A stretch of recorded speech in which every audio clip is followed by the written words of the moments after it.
I'm not getting an option to open a new tab. How you doing, sir?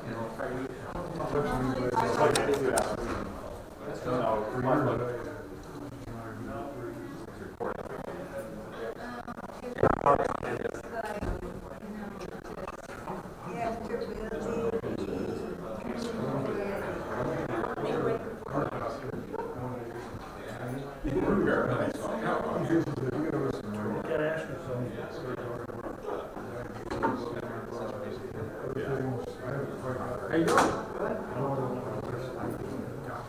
Hey, Jason. Hey, how are you? Oh, I got finished reading your message, man. Oh, that's all right. Yeah. He sent me a message. I found out it's kind of like the last Crusade of Christ. I'm trying to get something long. Very long.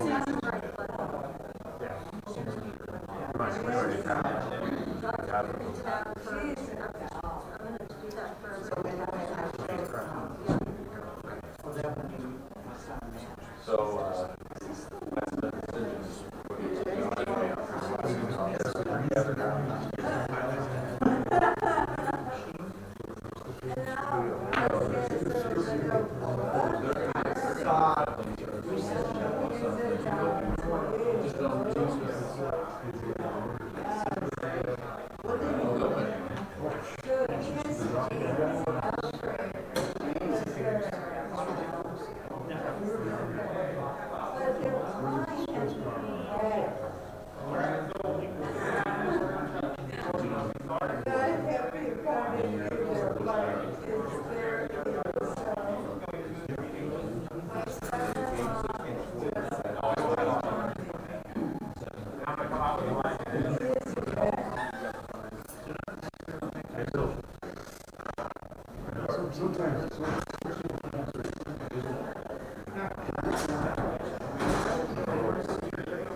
Test.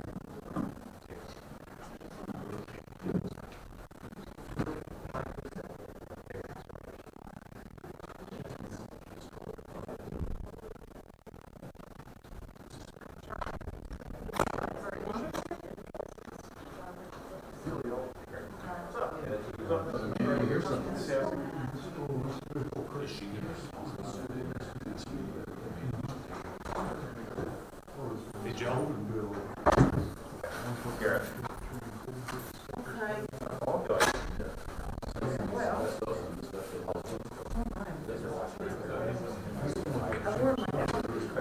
Good.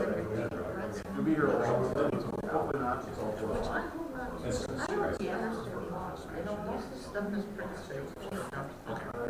so, Joe. so make sure everyone is, the mics are on and super clear, just because what's going to happen is the audio is going to come through here and it's going to go through that TV so everyone can hear. And anyone for public comment is going to walk in and I got the microphone. Call to order the committee of the whole meeting for Tuesday, February 23rd, 2021. Pastor Steve. Let's pray. Our Heavenly Father, we come before you and we pray, Lord, that you would guide and direct every heart and mind in this meeting today. I pray, Lord, that the discussion that takes place will be respectful, that it will be honest, and I also pray, Lord, that you would be working in all of our hearts and lives. We share in common a desire to help see Geneseo become the best place it possibly can be. We don't all have the same vision on how to get there, and that's nothing new, but I pray that your Holy Spirit would guide us in such a way that we will come together to an understanding of what better and even best might look like. We pray in Jesus' name, amen. Okay, if we can all stand for the Pledge of Allegiance. I pledge allegiance to the flag of the United States of America and to the republic for which it stands, one nation, under God, indivisible, with liberty and justice for all.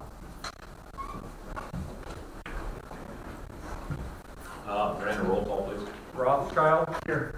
Kennett. Here. Crow. Here. Barnhart. Here. Wattle. Here. James. Here. Sanowski. Here. Arnold. Here. Okay, everybody's present. Next on the agenda, presentation by Geneseo Communications.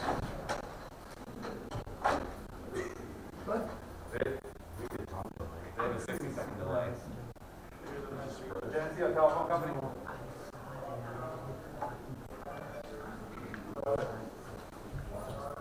So, no, this one back here is the next.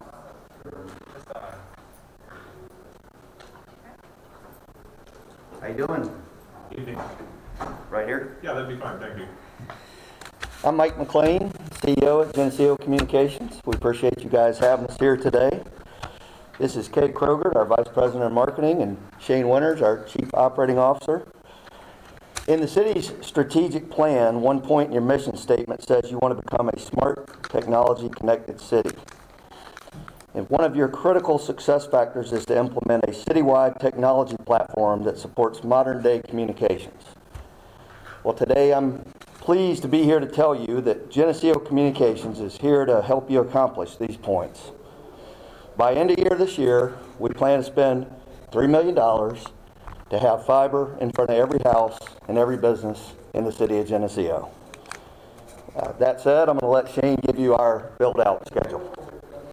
Like Mike was saying, our plan is to build to every location in Geneseo, and we plan on doing that, by October of 2021. It's a three-phased approach that we're taking. Phase 1 and 2 will probably be done in tandem because we have about 60% of that area in Phase 1 and 2 is already populated with conduit, so it's going to go very quick.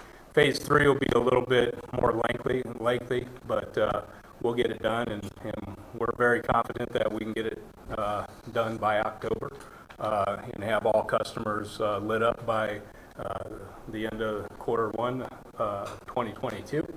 Of course, these dates are subject to change due to things outside of our control, weather, acts of God, and of course, how COVID is going to affect us all. So that's our plan, and we plan to get on that right away. Okay.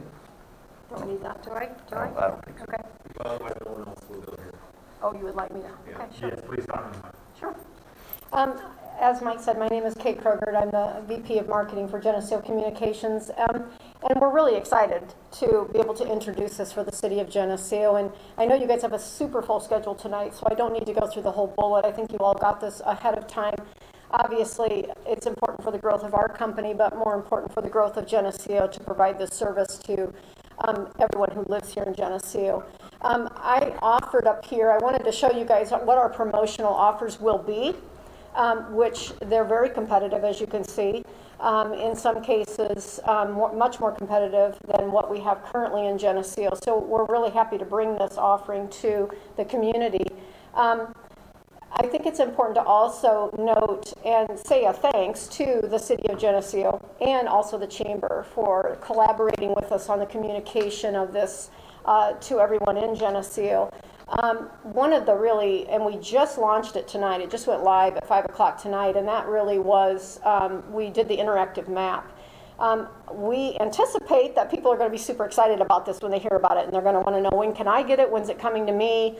And to try and take pressure off those calls coming into the city and into us, We've developed an interactive map that people can literally go to. They can click on Geneseo, they can find their address, and it will tell them basically what Shane just shared, the phases of the build and when to expect it and how to get registered. There'll be a whole lot more coming out. What's in front of you right there is just kind of the draft of the press release.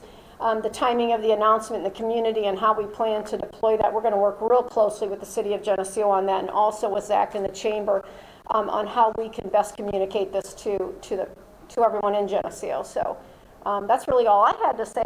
I think Mike was going to take questions if anybody had any questions for us. I just want to know why it took so long to get it to those areas. I've been here for 5 years and I've asked for it since we got here. I can't get an answer. We're doing it now. I will say that, you know, I'm lucky enough I have it, Craig. And with COVID, and I've been working from home since March, and I'm now working from home permanently, it's an honestly fantastic service. Great, I have the gigabit, and everybody at work is so jealous. It's amazing. It truly is an amazing service that we have. Thank so you. Thank you for having that. It makes a lot of things possible that people don't realize what we have. Right. Yeah, Exactly. I think the challenges of COVID with everybody being at home has really brought to the forefront just how important this is. So I just, on behalf of the city council, and the city of Geneseo would like to comment and thank Geneseo Communications for always being the commitment to the community you always have been. And I know you understand the need and the working very hard to expedite this. So on behalf of everyone, thank you. Okay, Thank thanks. you. Thanks for having us. Appreciate it. Thank you. Brett, could you make a quick comment about what types of things are changed with that? I'm sorry, You said that what's enhanced. Oh, just the fact that, you know, I have 1 gigabit connection to my house. Not to get forget the scale, but you know, my average uptime or upload speeds is like 735 megabits per second. Meanwhile, when I was out at work, it was only 100. So I have a far faster connection at home than I ever had at work. And so, you know, I can do video streaming. I never have any problems. You know, I never have any sort of latency issues with multiple people all being at home watching videos or whatever else. Compare that to the old days of dial-up or whatever. There's no comparison. And it's, again, just, it allows us thinking about, I know there's some businesses potentially coming to town that have conferencing and different things. I mean, this technology allows Geneseo to be extremely competitive. And now if I'm not saying I'm moving, if I ever were to move, I have to have high-speed internet. It's just a job requirement. And, you know, I think it opens up Geneseo even more to being a mecca, a little technology mecca for people working from home. I think we'll see with COVID, honestly, and get off that topic, but I think everything's going to change. Housing is going to be common now to have home offices. It's just going to be the norm now to say, instead of a master suite, where's my home office and all that. I think it's really going to change our way we think about things. Thank you. Okay, moving on, we'll move on to public comment. City ordinance allows members of the public to speak and give input up to 3 minutes. During public comment, there can be no debate or action by the city council at this time. To participate remotely, please email your comments to cadministrator@cityofgeneseo.com or text to 309-489-6562. And I know we have quite a bit of public tonight. I would just ask that everybody that chooses to speak, please be as mindful as you can of the 3 minutes so everybody has their time. And we want to make sure everybody can be heard, but we also want to make sure the council can do the remaining business tonight as efficiently as possible. And I would also like to remind the council the no debate or action by the city council at this time so we can also get through this efficiently. Who's first with public comment? Zach? Yes, Mr. Mayor, thank you very much, everyone. Zach Sullivan, Geneseo Chamber of Commerce. It's nice to see everyone in person again. I'm here to briefly discuss the gaming issue that's on the agenda. The Geneseo Chamber went and got feedback from businesses who would potentially have gaming, whether that's a restaurant, whether that's a brewery, a bar, whether that might be a gas station. It's whatever the council may decide who gets it. And I wanted to share that feedback with you. I want to stress that this is not a position that the chamber is taking. We are simply sharing the feedback from the business community with the council. And that feedback is that the business owners who would be able to benefit from gaming overwhelmingly support the measure, and they would appreciate to have gaming in Geneseo. I want to stress, though, that this support is not unanimous. There were some business owners who were opposed to gaming, and there were also business owners who support gaming, yet would not elect to have gaming machines inside of their establishment. So I want to share that feedback with you, is that there is a majority support. It's not unanimous, though, from the businesses, and I yield. Thank you, Zach.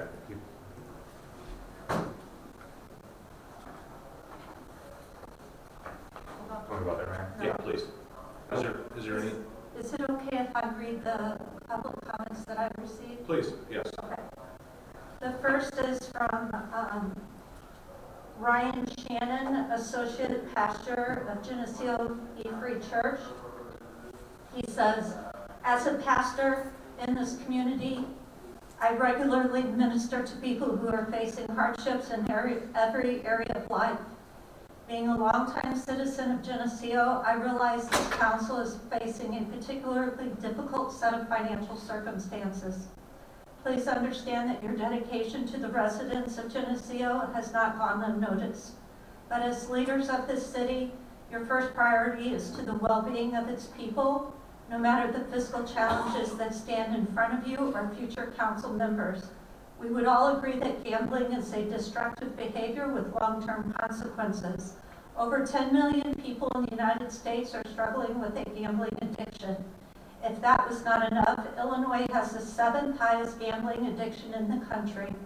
More than likely, some of those people are residents of Geneseo. Video gaming may be temporarily relieve the financial strain that is on the city, but it is taking one burden away only to replace another on the back of the residents.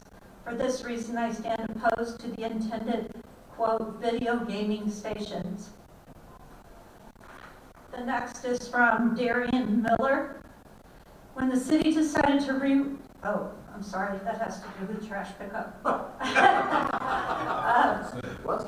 Yeah, Dr. Matt Nelson, DPM. He says, I have been in conversation with Keith Kennett and Brett Barnhart yesterday about the inclusion of video gaming as an action item on tonight's committee of the whole meeting.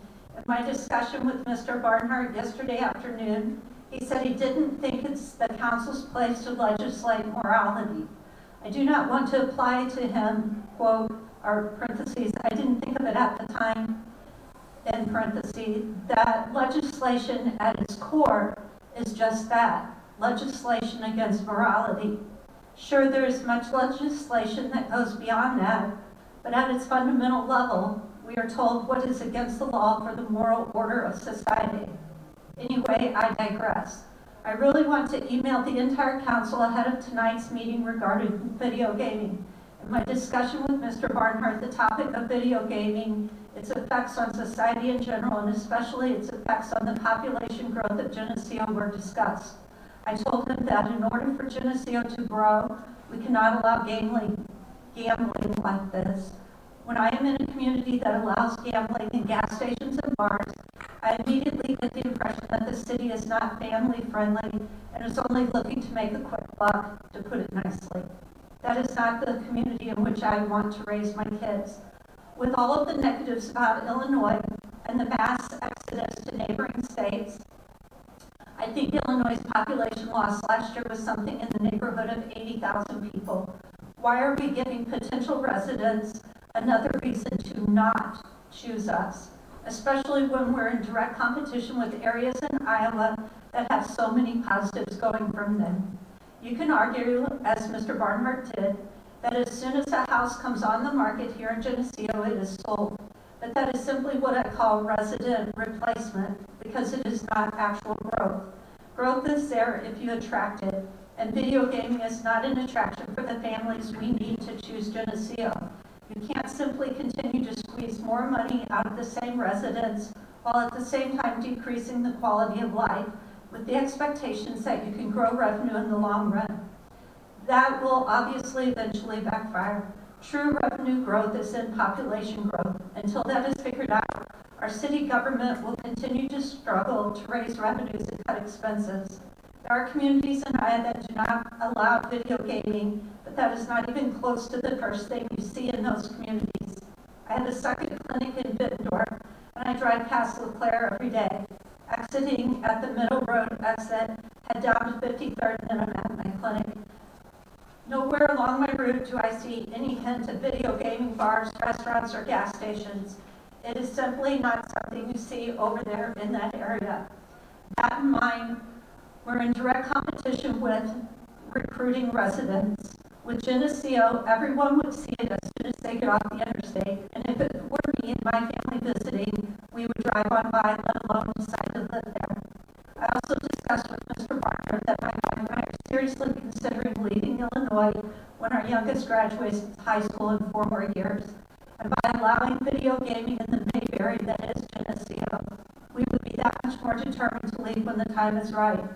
One has to look past the low-hanging fruit of increased revenue when one is an elected official looking out for the best interests of our community as a whole. Elected officials' responsibilities are greater than how can we increase our revenues at any cost. Thanks for taking the time to read my thoughts. I pray that each of you will consider the long-term ramifications of allowing video gaming other than the short-term increase in revenue. And I believe that's it. I have no other text or email messages. Okay, thank you.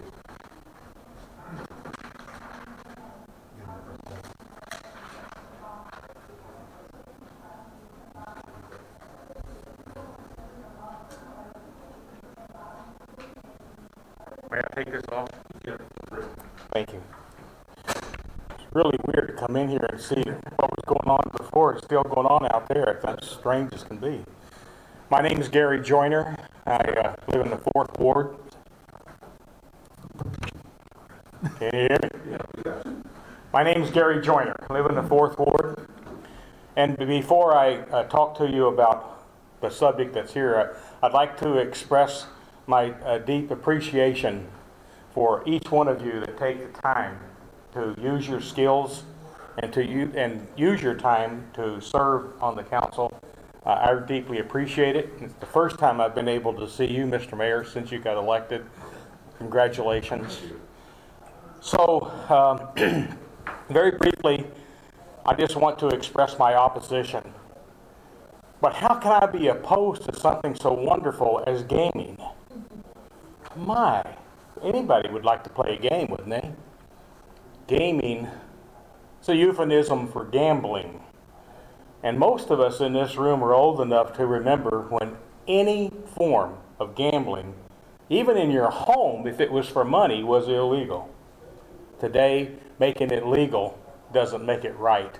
So in my opinion, I would like to see Geneseo continue to be some kind of a shining jewel, not just in our community, but in the state that says we don't have this kind of thing in our city. Now, can they go right down the street and do it? Yes, they can go to some neighboring town and gamble. The ones who are addicted to it are going to gamble somewhere near us, whether they do it here or not.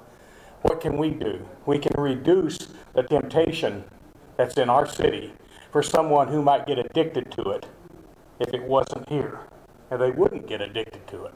So I'm opposed to it. I think it's an evil. I hope that you will search your hearts. It destroys families. I know that anecdotally, personal experience, that it has destroyed many families. I saw it happen. It's a sad thing. So please think about these things before you vote on this, whether you're going to go forward with it or not. And God bless each one of you. Thank you. Mr. Joyner, you forgot your mask. I forgot my mask. Yep. El Bandito.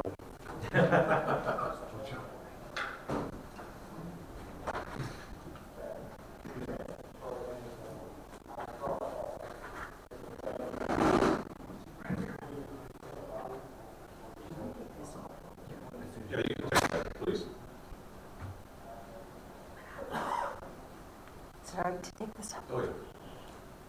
Thank you. I always feel like I can't talk when I've got that on. Yeah. I also can't hear while I have it on. I'm not sure why. I just wanted to thank you for this opportunity to address the council and all the members. And I also wanted to use this opportunity to I am Karen Johnson from the 2nd Ward. And I just wanted this opportunity to voice that I am strongly opposed to any form of gambling in the city of Geneseo. I believe it's detrimental to the type of community that we have established and are proud of and are glad to be a member of. I think it will have negative effects that will far outdistance the revenue opportunities that it brings. And I think that when we weigh the two, it's not worth the revenue that is involved in it. Thank you for this opportunity. Thank you.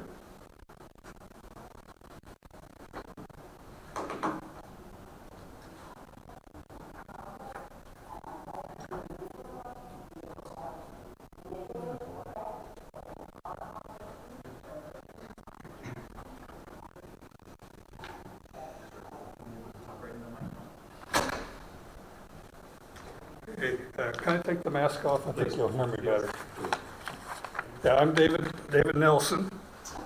I'm a retired podiatrist, and I've been here about 25 years. Grew up about Opheme. I've heard about Geneseo all my life. My mom's cousin was Harold Anderson, who was mayor of this town over 50 years ago. And I can remember him having a conversation. I said, boy, you're really lucky to be elected to a town like that. He said, well, I got elected to a town that is moving the right direction, and my job is to keep that ship going in the right direction. So, and I was on the hospital board for 15 years here, so I understand you guys got to make hard decisions with money that's got lots of big zeros behind it, but in the bottom line, you got to keep this ship, this Geneseo wholesomeness, and a town where people want to live. You got to keep that ship going in the right direction, and that's why I would be opposed to any gambling in town. I gladly moved here when I graduated from med school. I could have gone anywhere, but I had a chance to move basically back home to Geneseo, and I gladly grabbed at that opportunity. So with the gambling, I guess the thing that popped to my mind is who wins. And the main person that wins is probably the person that owns the machine. I assume that they'll lease them to the tavern owners or the businesses. They'll get significant income off of them, and you'll get some tax revenue from it. So that's a pretty short list of people that win. The losers, though, let's just pretend it's the dad that's got a gambling problem. So who's the losers? And I would contend, and I can't prove this, that the wife sure loses.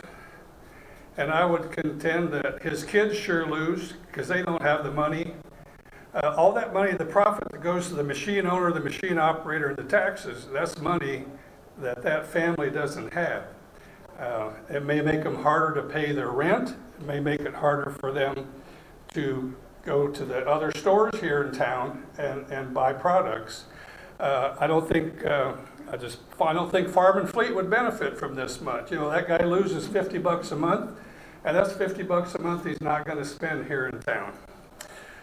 Also, I would contend that property owners like me would be a loser. As the reputation of Geneseo goes downhill, that makes my property worth less money. Someday I'm either going to move away or retire or die or something, and my property is going to be sold, and I would like it to have the highest value. So keep the Geneseo the town that people want to be in. Thank you very much. Thank you.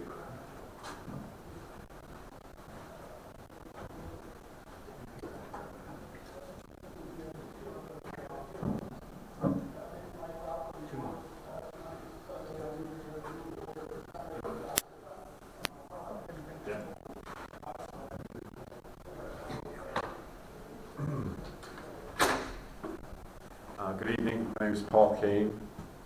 Really a lively agenda for tonight. I'm here to add some comment, I guess. First, I think it's a really favorable move to reduce the sticker price on yard waste bags. If you think about the volume for a tote and the cost to have a tote versus the volume to put craft bags out, makes a lot of sense. And it's also my experience that the service has been really good. So, then also there's the sale of a cell tower, or sale of a lease for the cell tower. And I hope the city attorney is involved in that. I'm a little bit concerned that there's only one service provider currently on the tower. And so when we talk about changes in public to private use, have to wonder about whether or not just having one provider constitutes a private use versus multiple providers. So just a concern with that.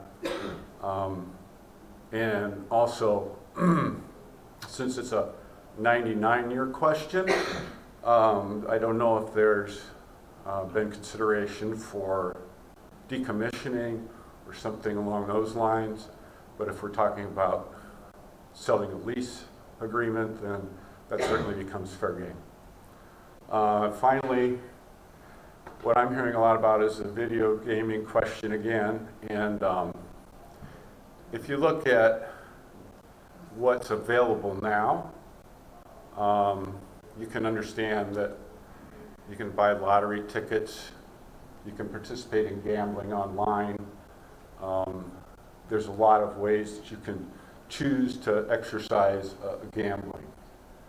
And I really appreciate Zach's effort to go out and ask the businesses, you know, what their take is on it. But certainly if you look at the performance of the state with the lottery since 1980 or 1981, you could have a legitimate concern about what happened. And then the other comment I had is doing some sort of study like what Zach did for communities that have established video gaming. I mean, back in the day, it used to be a quarter in an asteroids game at Happy Joe's. But now it's actually gambling. So what are the communities who are doing it? What would they say? What would they say? Did we do this well? Would we do this different? I mean, those are the kinds of study questions that could support what Zach did in terms of going out and asking local businesses. So I think that's all I had. Maybe kudos to the snow removal crew. I think I was one of 2 pedestrians who hit State Street south and realized that the state plow truck's effort to cover the sidewalk didn't matter. The city got out there and cleared it anyway. Thank you.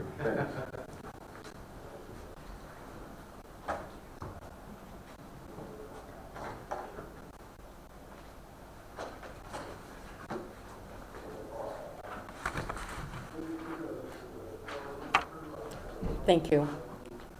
I know each one of you work hard and you care about this city. I just want to share some information. This afternoon late, I didn't make copies of anything for you this time. This afternoon late, I got an email that our pastor sent out to everyone at First United Methodist Church. And he says in there that the gambling has proliferated through our nation, through our state. And he talks about not wanting to be another Las Vegas, another Atlantic City here. He also says the Geneseo Ministerial Association is against the gambling issue. That includes quite a few people. I am not speaking on their behalf. I just want to let you know I'm not part of them. But I do have an interest in them, and I definitely do agree. Pastor talked about how he has counseled with people who have been having serious gambling issues. So it's something I want you to definitely think about.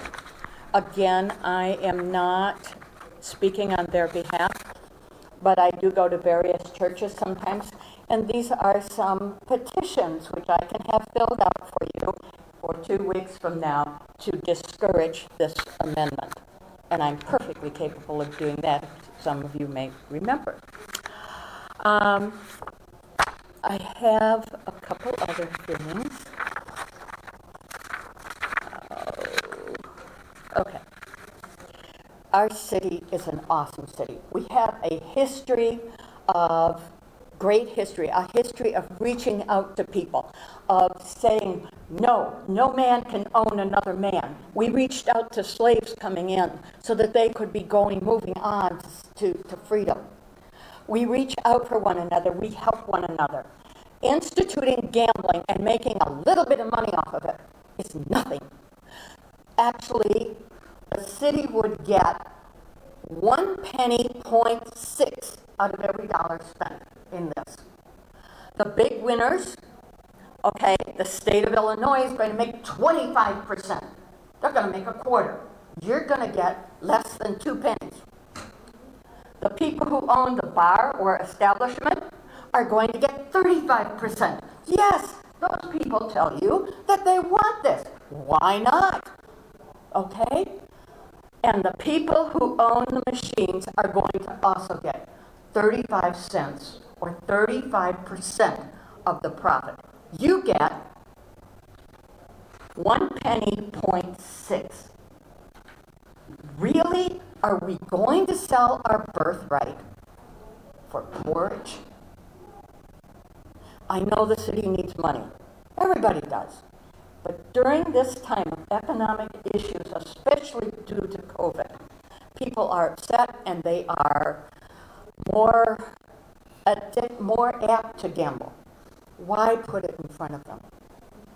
Okay, my time is up. But thank you. You kind of got the idea. I don't think this is a good idea. Thank you. Thank you, and I do appreciate you being mindful.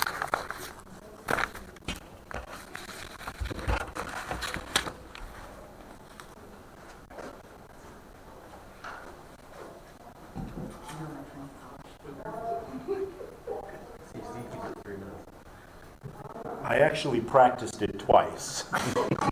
So I won't quite make 3 minutes, but I'll be closer than I ever have. Well, thank you for the opportunity to make comment.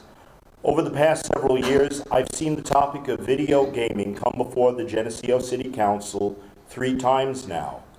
And on the previous 2 occasions, I submitted a letter from the Geneseo Ministerial Association that was signed by every participating pastor. And we will do so again. We didn't have time in this short time frame, but we are working on another such letter. But here we are again in 2021, considering this topic yet again. And to quote from one of my hometown legends, Yogi Berra, this feels like deja vu all over again. Actually, it feels a lot like a game that I learned to play in the arcades of Coney Island, Brooklyn. The game was called Whack-A-Mole. No matter how many times we defeat gambling initiatives in Geneseo, this bad idea keeps coming back. And I realize that some of you on the council believe that gaming is harmless fun. You also see it as a needed source of revenue and even as a means of funding the police. But I want you to know that I personally visited today with Chief Casey and Chief Jean. And as the chaplain of our police department, I wanted them to know that I fully support funding our police and that I will get behind any good idea to accomplish this. But that doesn't mean that I will support any idea. And I especially will not support ideas that detract from the good reputation of our community and generate revenue at the expense of our vulnerable citizens, those who have addictive personalities and are prone to addictive behaviors. I consulted a website that supports those with gambling addictions. And what I saw on their site mirrored what I have been reading now for many years as a guy with a master's degree in counseling, what I have been reading in the professional literature. The negative effects of problem gambling include these. And at first you might scratch your head and say, really? Financial problems including high debt, poverty, or bankruptcy. Domestic violence and child abuse in families. Suicidal thoughts, attempts, or even the act of suicide. Legal troubles including arrests for theft or prostitution. Behavior problems in children of problem gamblers. Depression, anxiety, and other mental health disorders. Loss of relationships with friends and family, a decline in performance at work or school, suicide and death, and a risk for drug or alcohol abuse. Now, this might sound alarmist to you. However, the fact is that addictions feed addictions, and all the professional literature that was not commissioned by a state agency seeking to justify gambling will bear this out. You can deny these facts, but facts are tricky things. Facts are facts. So this council has a choice. Will you settle for solutions that contain the seeds of grave harm within them, or will you patiently keep doing what you've been doing? This council has done a great job curtailing spending, and you've done a great job in attracting new businesses to Geneseo. You've spearheaded some amazing development projects, like the Bear Development Project that I sit at my desk every day and can view through my office window. I encourage you to keep going down this path. Be patient and trust in the brilliant people of Geneseo, who are eager to help you find better solutions. And thanks for this opportunity to speak to you. Thank you.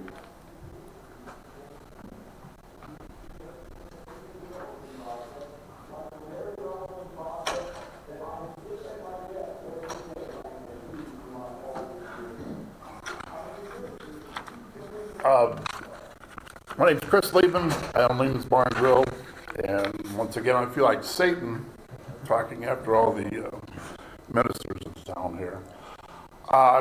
Just come before you. I got some figures here. You can look on the Illinois Gaming website. The town of Kewanee, since video gaming started, excuse me, has brought in over $900,000 to their city. That's their cut. I know there's people in Geneseo that travel to Wolf Road, Cambridge, Hillsdale, Atkins, and Anawan. They're gambling. It's hurting my business. I know it's hurting some of the other bars. The people go out there, yeah, they throw $20 a machine. They're not only gambling, but they're spending money. They're buying a beer, they're buying a burger. It's just taken away from my business. That's all I got to say, and I appreciate having a hearing on it. Thank you. Was that everyone? One more. Okay.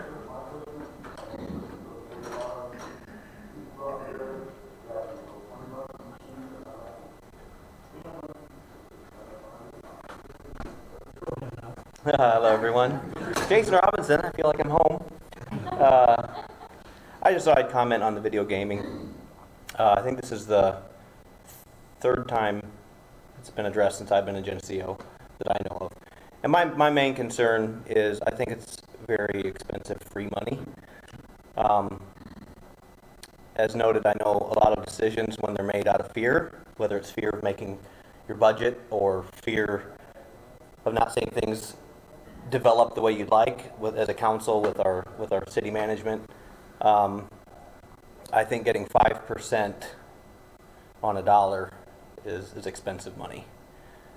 And that's my biggest concern. I think if someone walks into a location with $20 in their pocket, if somebody spends $20 in that machine and you get a couple bucks back, well, that's probably not the economy we necessarily think of. If they leave without their $20, they could have spent it another way and still help the community. That's money that they could have spent on food or drink or something that would have stayed there. But if they spend it on the gaming, that's 65% that leaves the town immediately. It goes to the state and to the owner of the machine. And so I really do think it's very expensive free money, and it's not free. It does hinder families and their budgets. And I know because a good friend of mine works in the industry, or used to work in the industry, and they would walk out of these locations with suitcases full of money, and they drive these vehicles with hundreds of thousands of dollars back to home base and then distribute it. And we know how responsible the state is with our money. I know Geneseo, having been in the council for a number of years, works hard, but I think with all of our businesses full, encouraging businesses to succeed, to keep thinking of ways to generate revenue for the city, I think we can do a lot smarter. That's my opinion. Thank you.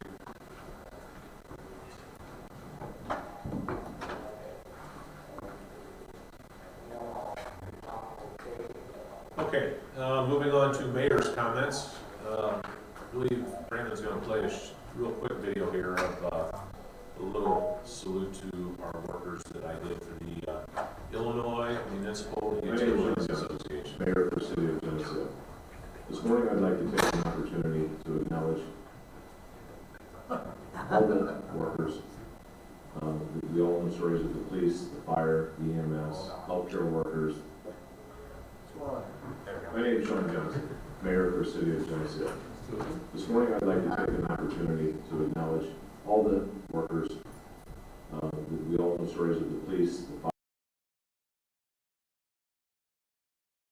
sacrifices, and really put their efforts into all the challenges COVID-19 that brought us. But as a community, I want to take a moment to recognize the other workers, the workers that do their job every day behind the scenes. Our streets, our public service workers, our wastewater workers, our electrical workers, and even the admin staff of the city government. They all have been working very hard to provide the services needed to keep the city going over the last year. And I'd like to take this opportunity to say thank you to all of them. The work you do does not go unnoticed, and it makes me proud to be mayor for the city of Geneseo.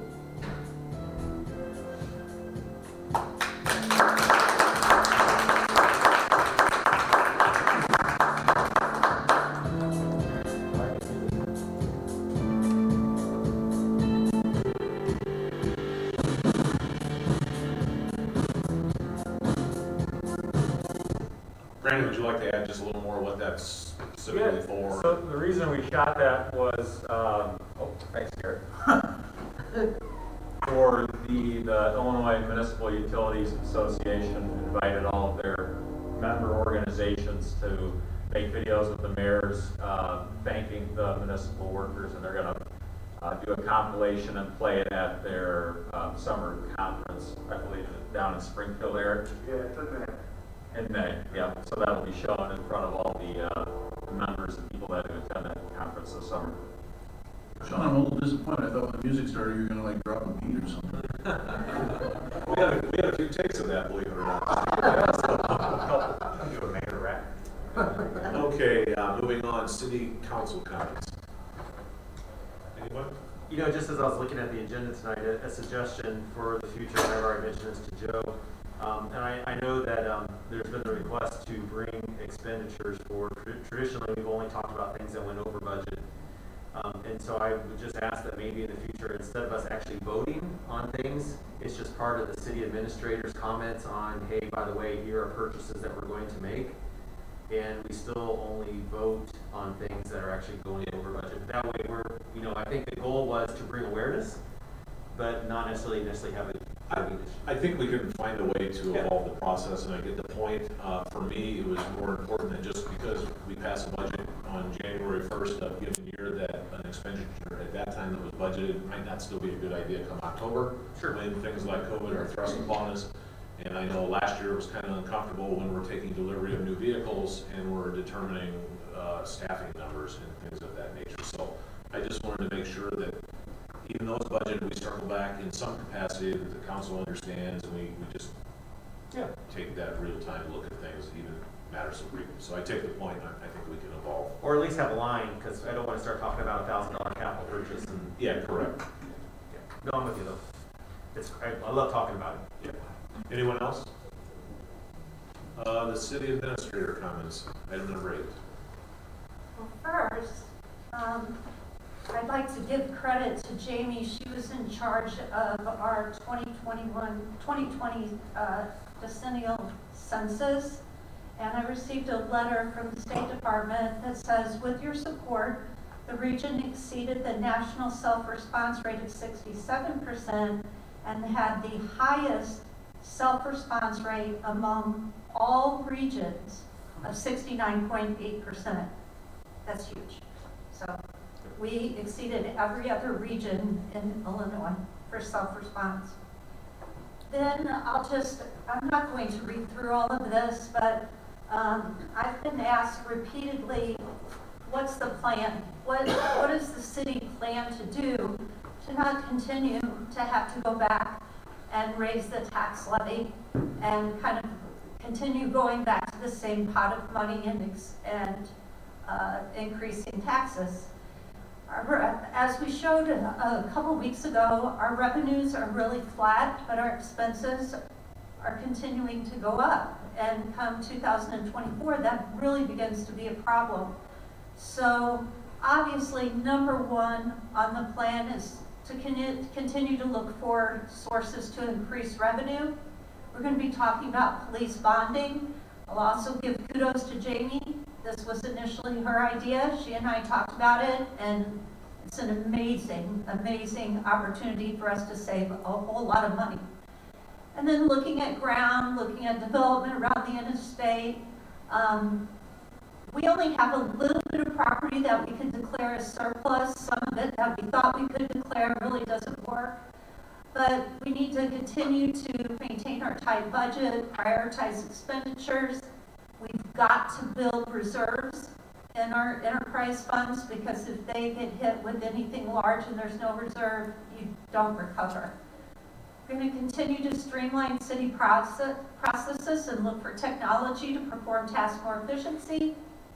If we were to increase the tax levy, now if we're not having to increase it for police pension, we can look at, is it an infrastructure issue, and is that even appropriate, or can we hold steady for a while? I think one gentleman talked about, due to COVID, everything is changing. New home construction will consist of offices. Every display home on the Missouri side that's been built in the last year shows 2 offices as part of the display. So I think we can look to maybe advertise Geneseo as a bedroom community, even for Chicago workers, because maybe they only drive in 1 day a week. Especially once we have the train depot and train service. That's going to be huge. At that point, I think we need to capitalize on our city. It is the gem of the Quad Cities and our Victorian homes, and look at trolley tours or things like that. We are having a huge push for the Central Bank Pavilion that's going to be going up to have social events downtown every single weekend. And then we have to be strategic about our growth, our capital improvements, and our community services. And I am going to read this quote because I think it's really important. The men who have done big things are those who are not afraid to attempt big things, who are not afraid to risk failure in order to gain success. And so if we want to substantially increase revenue, we're going to have to think big. So, yeah, and on the subject of new home, and briefly, because I know we have a huge agenda, but anybody not in the trade industry, material costs are through the roof like something nobody's ever seen before. I mean, a sheet of plywood that used to be $13, $14 is now over $30. And obviously with my professional work in town, I also have communications with some of the projects that are about to go on, and some of these projects are hundreds of thousands of dollars over budget without naming names on any of them. So that part of thing, and some people fear that it's not necessarily a short-term problem, like a matter of weeks or months, that this could easily carry on over a year as supplies and everything stabilizes. So housing could be a problem, and people pulling the trigger on developments that might have happened at the drop of a hat could be a problem too. So just another challenge we all get to deal with along the way. Mayor, would you comment as to why increase? I've heard all kinds of things from transportation costs involved as fuel prices go up. I've heard a lot of the project products, byproducts that go into certain products are petroleum-based and resin-based and things like that. And obviously with the change in administration and the way petroleum and things like that are being handled, speculators are raising the cost on things along the way. There's been talk that there's lumber shortage due to a lot of the overseas trade tariffs and things that now are questionable what may or may not go on with other countries. So it's just another turbulent time, something else we've got to be mindful of. Another quickie, Chad and Joe, that property out there where the old, next to the golf course, by Roos Hill, remember we checked into that, whatever came of that, anything? yeah, there's some issues there. We do have somebody interested in it, but Chad can speak to this, but it's where we've got water sewer. It would have to be relocated. Am I correct, Chad? Correct. We had to relocate a couple services and some mains.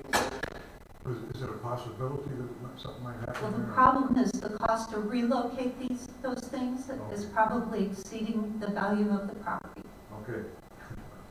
Okay, I just wondered whatever happened. But I think as part of the plan, we will circle back to some of the properties that we have that we may or may not market here. So let's put that on the short-term radar. And for those in the public, I've got acknowledgement nods here by the members of the council, so there's a desire to circle back to those things.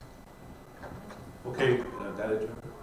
That is it, Okay. thank you. Moving on, we got department head comments now. I don't know if Chad or Eric have. Eric? So I kind of want to give you an update about last week with the poor vortex that we had and the spiking of wholesale energy costs. This did affect us. We normally see wholesale costs between $20 and $40 a megawatt. We were seeing real-time or day-ahead pricing at $511 a megawatt and real-time pricing at $973 a megawatt. So this was last week, started Monday. So we started up our generators at 7 a.m. on Monday and we did not shut them off until Thursday night. We ran for 133 engine hours. We produced 361 megawatts and used 25,000 gallons of diesel fuel. We were not allowed to use natural gas at this time because NICOR called it a critical day for all of last week, so we could not pull off the pipeline. So we had to run straight diesel. So I just kind of want to give you a heads up. You will see higher energy costs for MISO for this week, and you will also see that our fuel budget is over already. Yeah, and this affected everyone in the MISO market, in Texas, and everybody was running. Is that going to be passed on to the consumer? No, it will not. Is that something that people in this town got to understand? Mark, you're not. Oh, I'm sorry. I think you're on. These are things that people got to understand is that we're not paying these absorbent fees coming back from utilities. And I realize, yeah, you burn a lot of fuel. God bless you. It's a lot cheaper for us to generate at this time than it was to buy it on the market. Exactly, especially at those costs. Yeah, and straight diesel is the most expensive way for us to run. Okay. How much megawatt were you thinking that was? It's roughly $135 a megawatt to run straight diesel. If we were running natural gas, it'd be around 90, 95. But if we would have pulled off of the NICOR pipeline, we would have paid spot prices for natural gas, and our gas broker told us that the prices were close to $100 a therm, when normally it's 30 cents. What are you seeing over the next few weeks or months? Everything went back to normal. It stabilized Friday night when basically the south came back on, the temperatures came back up. But a lot of this had to do with generators that were not winterized or prepared to run in that condition. We had no problems. We had a few issues here and there with some fuel lines, but that's not unheard of. Thank you. Mm-hmm. Now, I don't quite fully understand everything that happened to the wind turbines in Texas, but could that happen here? Yeah, absolutely. So we had one of our wind turbines, we had a heater that did not, was not keeping up with the temperatures, and that one shut down, but our other one was still on. Our solar array, since it snowed, covered in snow, but when it gets that cold, the solar array also shuts off. Some of the issues in Texas, they don't see these temperatures. And a lot of the South, they're just not, they weren't prepared. Okay, so is there something about our wind turbines that are more suitable for the cold? I think the heaters, you know, we have different heaters on them. The wind vanes are heated.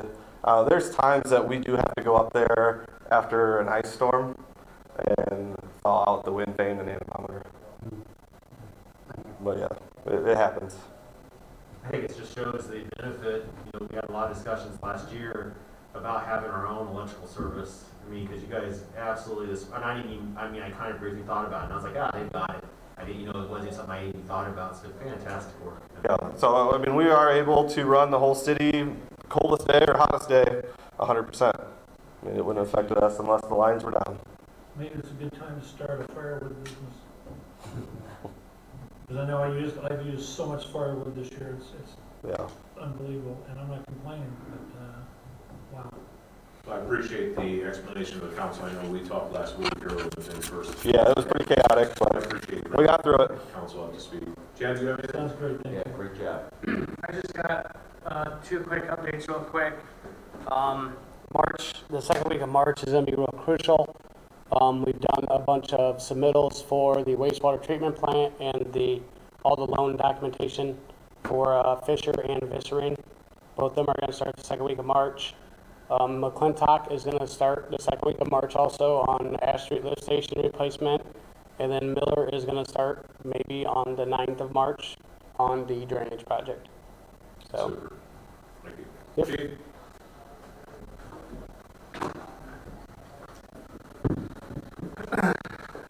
Nothing major, except for that House bill that passed, that little thing yesterday. So that coming down the pipe, we'll have to see what that leads into.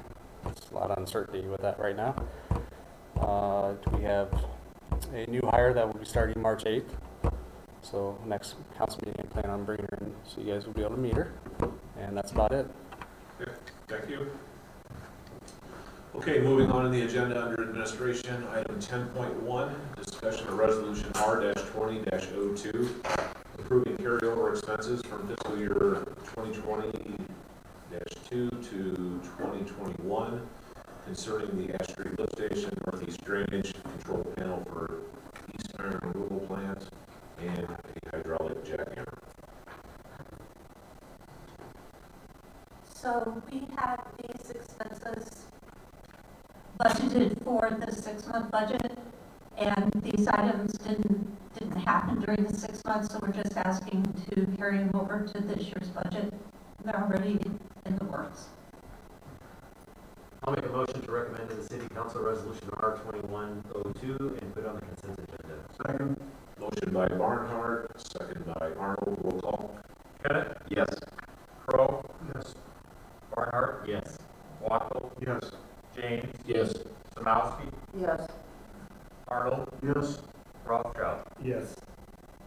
Okay, motion carries. Moving on, item 10.2, discussion of purchase of mower from Prairie State Tractors for $15,000. So this item would be paid out of cemetery perpetual care. The advantage to this item is that this mower, we can trade the cab off of our existing mower and put it on.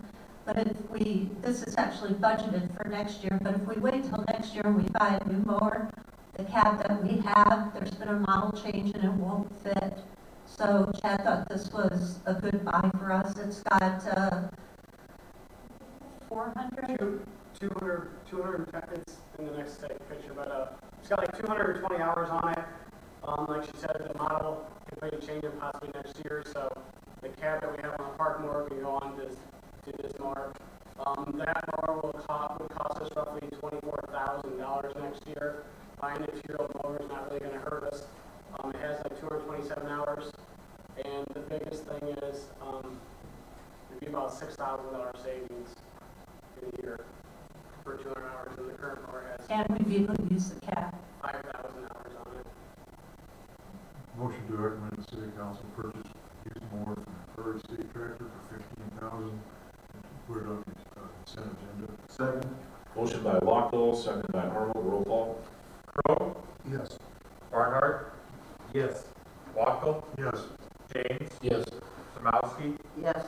Arnold? Yes. Rothschild? Yes. Kenneth? Yes. Motion carries. Moving on, item 10.3, information update of the 2021 street billings. Chad, do you want to take this? Yeah, so part of our, I hope you all look through the packet, sorry. Hopefully you all look through the packet and you see the list of the streets that we're milling based upon IMA's recommendations that we worked with them on. We had a bid letting today. We had a engineered estimate and our estimate of $2.50 per square yard. We did come under estimate, underneath the engineered estimate. It came in at $2.42. It will be brought to the City Council meeting on the 9th. We're just reviewing the documentations from the low bid, then we'll have the recommendation letter. There's no motion, this is for informational. Correct, sorry. Okay, moving on to the agenda, item 10.4, discussion of purchase of revenue for the park. So we budgeted, we budgeted $11,000 in the 21 budget. We've got a mower for $8,126. Make a motion to recommend the city council to purchase a John Deere mower from our state tractor for $20,126. Motion by Barnhart, second by Arnold. Roll call. Barnhart. Yes.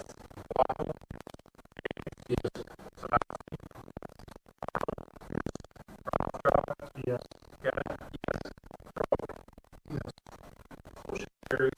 Moving on, item 10.5, discussion of funding the police pension to immediately realize a 19% position and the potential overall savings of $2 million plus. So I think it'd be appropriate for Jamie and John to do the presentation. I don't know who wants to go first.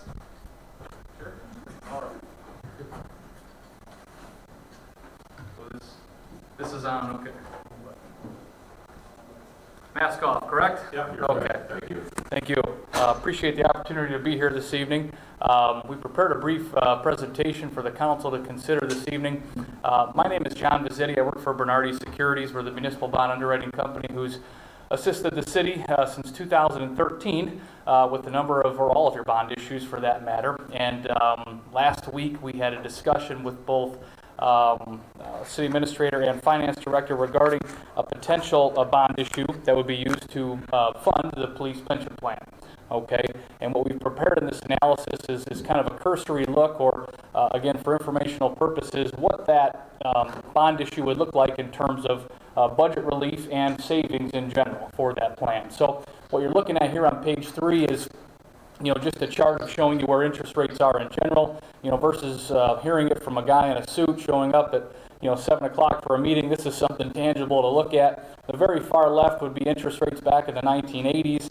As you can see, 7 as high as 13% in some cases. If you had a mortgage at that time, hopefully you've refinanced it or paid it off by now because you're paying way too much interest, of course. But here we are at the far right-hand side at roughly a 64-year low. With bond interest rates the way they are today, this topic of pension obligation bonds is becoming more popular because, again, the idea is to lower the more or less unfunded liability in addition to the interest rate you're paying on that unfunded liability as the plan exists. Page 4 gives you a solid look at potentially what this plan would look like if the city were to inject $3.86 million immediately into the plan. Okay, and then the idea here would be to get the funded level up to 90%, which by state law is going to be required of the city, or is currently at the point of 2040. There's talk currently of postponing or extending that 2040 to maybe 2045, 2050, kicking the can down the road, so to speak. But for now, 2040 is the date and time when the plan needs to be 90% funded. So this option here accomplishes that, and what you see in yellow would be the city's annual payment or its normal cost, because it still will need to, provide monies into the plan to meet salary, payroll increases, benefits, things of that sort, in addition to the debt service on the bond issue. And what we tried to accomplish here, again, is two things. One, kind of creating budget efficiency or eliminating a deficiency currently, whereas you see in red, currently your annual payments are to the tune of $430,000. In about 15 years, those are going to ramp up to around $1.2 million. Okay, they're almost going to double or triple in that case. Where then there you see in yellow would be a flat, more or less levelized annual payment, from the city of Geneseo, with that amount being approximately $540,000 per year. One flat payment every year until 2040. So this bond issue, again, injects $3.86 million into the plan, and in my opinion accomplishes two things. One is providing that budget efficiency, as well as saving to the tune of $2 to maybe $2.5 million by, again, paying off that unfunded liability that's currently growing at 6.5%, with the bond issue at a rate of probably 2 to 2.25%. That's probably what the interest rate's going to be. Don't hold me to that. We've got a couple of months to go here before this is issued, as we'll get into here in a timeline. But as it stands today, 2 to 2.25 is what you would lower that hurdle rate, so to speak, down to. Okay, so it's substantial. You cut it in a third. As far as timing, this bond issue does take time. As many of you well know, with the previous bonds you've issued, it's a three-step process highlighted there in yellow. March 9th, again, this is as aggressive as we possibly can be. If you want to postpone it, that's fine. But for informational purposes here, March 9th, your next council meeting, if the council wanted to proceed with this, you could pass what's known as an authorizing ordinance. That ordinance gets laid over in the public newspaper. It's got to lay over for a period of 30 days, which brings you then to the second yellow highlighted row. That's statutorily required public hearing. BINA is the acronym. It stands for Bond Issue Notification Act. And then here we are rounding third base, May 11th, that third yellow highlighted row, city council meeting. In fact, when you pass the bond ordinance, it'd be on that date or shortly thereafter. We'd be locking in interest rates to see exactly what that new hurdle rate would be versus, again, the 6.5% you're paying on the unfunded assets currently. So of course, markets are very volatile right now, given the stock market. Fixed income markets, unfortunately, are acting in kind of the same capacity as the stock market, but we feel that's kind of hopefully an intrinsic occurrence with a few other macroeconomic events that are occurring. But nevertheless, we will keep the council apprised on where interest rates are. By going through this three-step process, it does not lock you into taking out a bond issue. It does not lock you into incurring any costs. Once bonds are officially sold is when the costs will be incurred, and those are included in that analysis I provided earlier.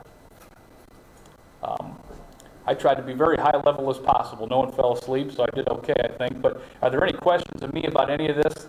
This is a... Yeah, can you go back to the dates? Yes. So what you're saying is we approve it tonight to give you the authorization, and once you start going through it, until the... Can you scroll up a little bit, please? Until the 11th, when we have to pass it, that's when it sets. But if the interest rate is spiked at that point in time, we don't have to pass it. Nothing happens. Correct.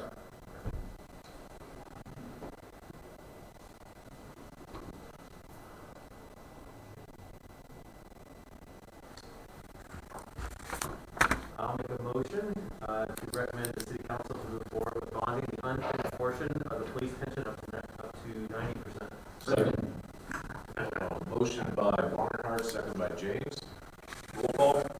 Wackle? Yes. James? Yes. Grabowski? Yes. Arnold? Yes. Rothschild?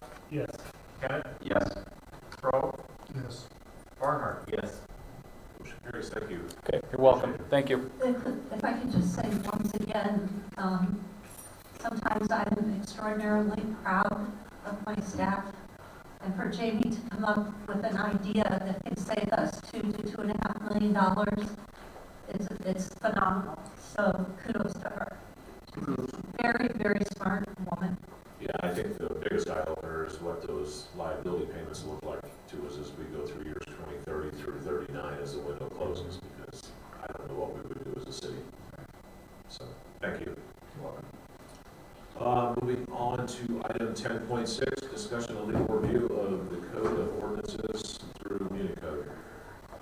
So most cities do a legal review, or should do a legal review every 5 to 10 years. Most cities do it 10 years because of the cost. We actually budgeted $19,000. This is one of those items I'm just bringing back because we talked about doing that. So the cost is actually $17,209. It's a 3-phase, and it doesn't happen overnight. This will take several months for Municode to go through all of our code of ordinances. They'll make sure that there's no internal conflicts, which I can tell you ahead of time there already are. We've got conflicts between zoning and some of our street ordinances. They'll look at little things like spelling and grammar, but they'll also check against any state laws that have been passed since our code was passed to see if it's in conflict with that. And Margaret can probably speak to this too if you have questions.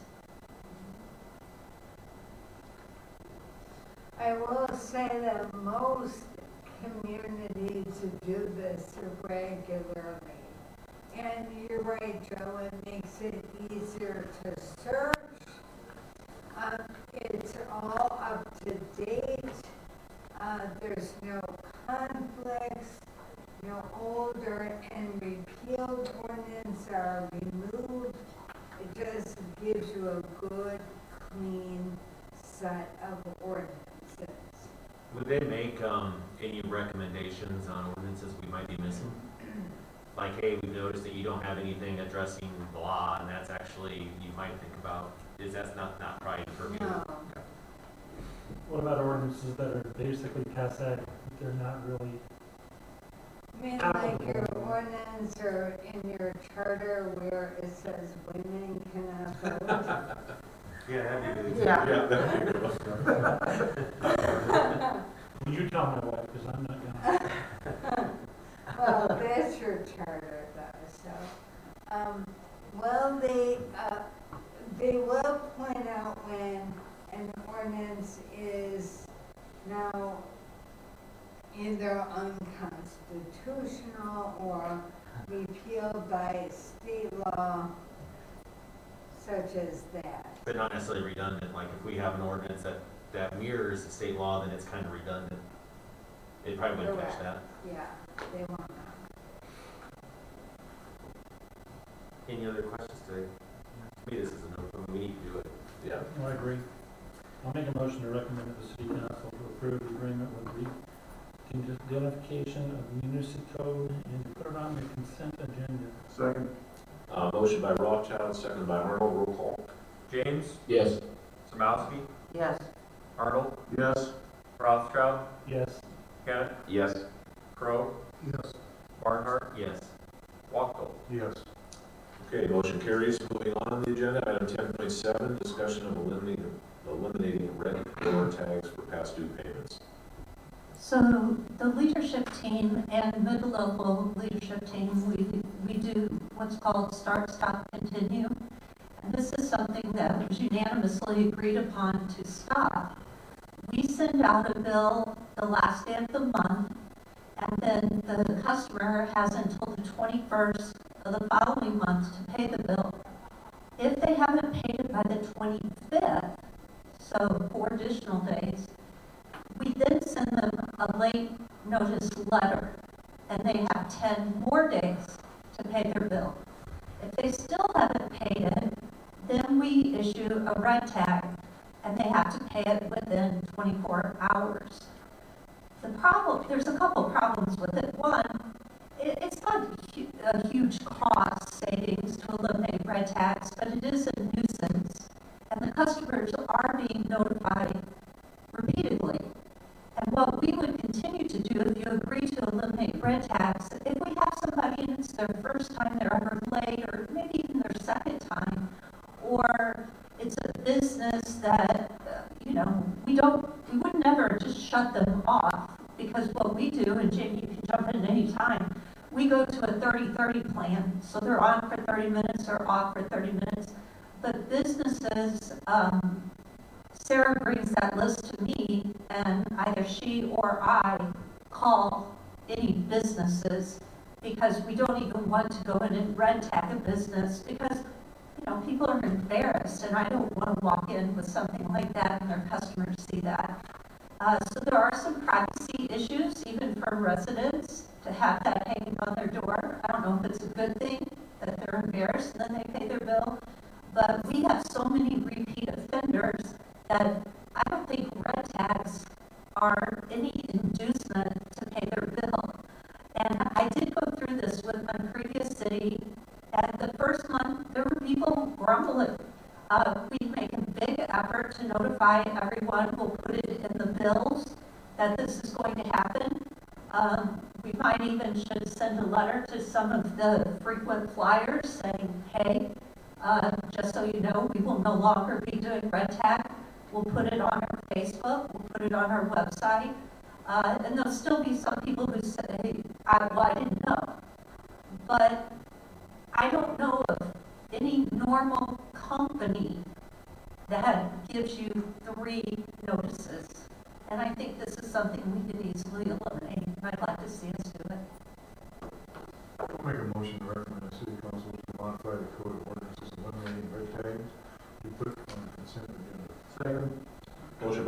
Arnold, second by Arnold. Roll call. Samowski, Yes. Arnold, Yes. Rothschild, Yes. Kenneth, Yes. Crowe, Yes. Barnhart, Yes. Wackel, Yes. James. Yes. Okay, motion carries. Moving on, item 10.8, discussion of cell tower lease buyout.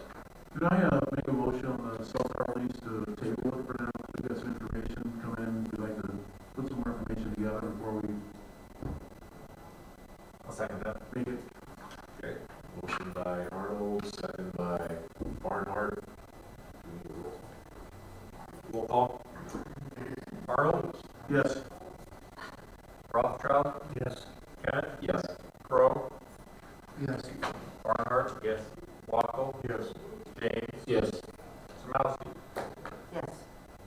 Okay. Moving on, item 10.9, discussion of yard waste disposal.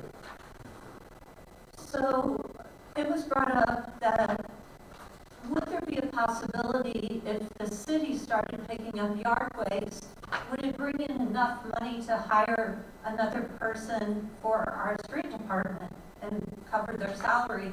So I spent several weeks looking at this and talking to other cities, and in fact, we would lose, if those people are full-time, we would actually lose $27,000 plus employee benefits, and I've got an analysis attached.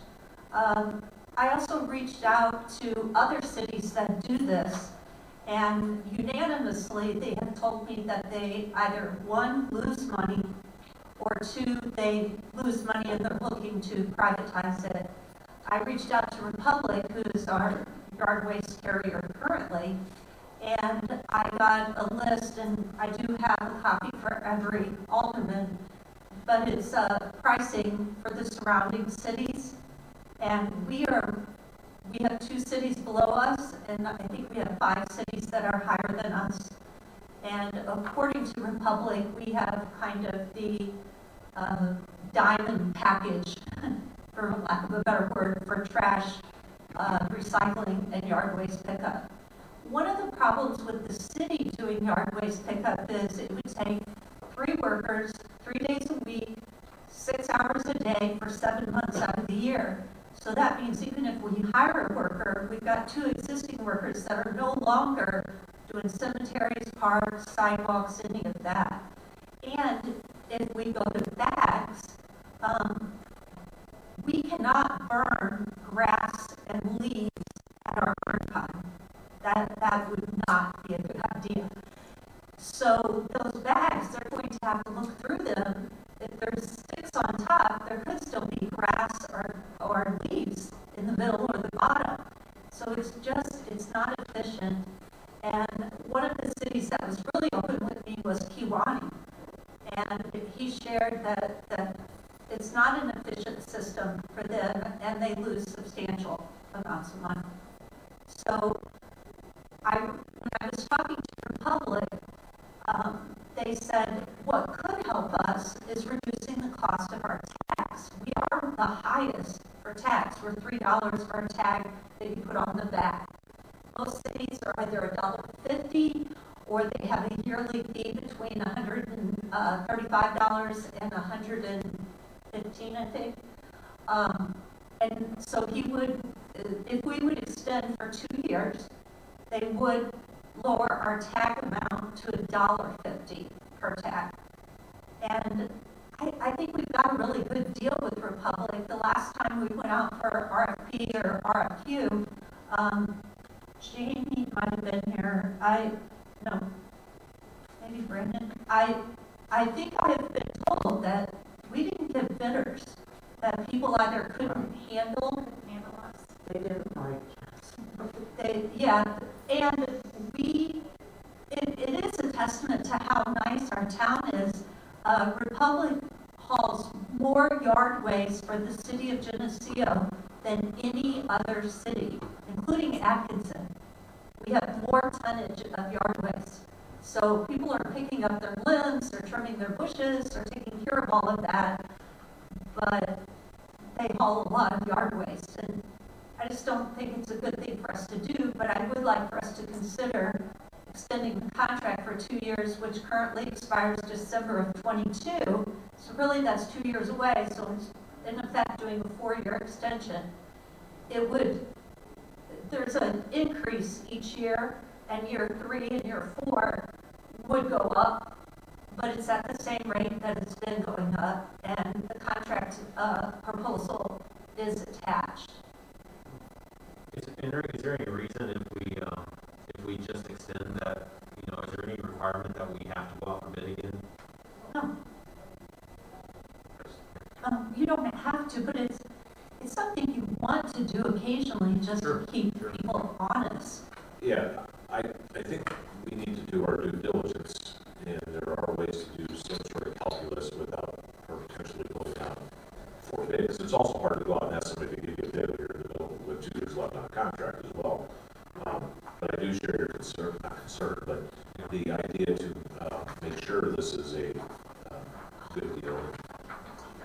I say there's a requirement, from a public aspect that, hey, you're doing a big contract and you're doing an extension. Is that almost like a brand new one, or can you just keep doing extensions as long as you want to do it? Generally, you can extend. Yeah, so what I couldn't figure out how to attach something and have it be a private attachment, because Republic does not want every city's rate published, but that is what you're getting. And you'll see ours at the top. So this is the type of homework we strategically come up with to try to use reasonable controls to make sure that this is still a prosperous, good deal for us, I guess. So years 4 and 5, we would have to raise the rate for trash, because what we did in the past was we had a 5-year contract, and each year the rate changed. So we averaged it and just did our increase and had people pay the same amount for 5 years. And that's okay, but now we would have to change that because the rate is going higher than what we currently charge. We would be losing money. So we would do that a year 4 or 5, 4 Yeah. or 5 bump it up. Can you scroll down the exhibit so I can see it? Are you guys okay with 5 people coming in? They said they cannot hear anything out there, it's all garbled. If they put their chairs right there. Yeah. Go over by, Brandon.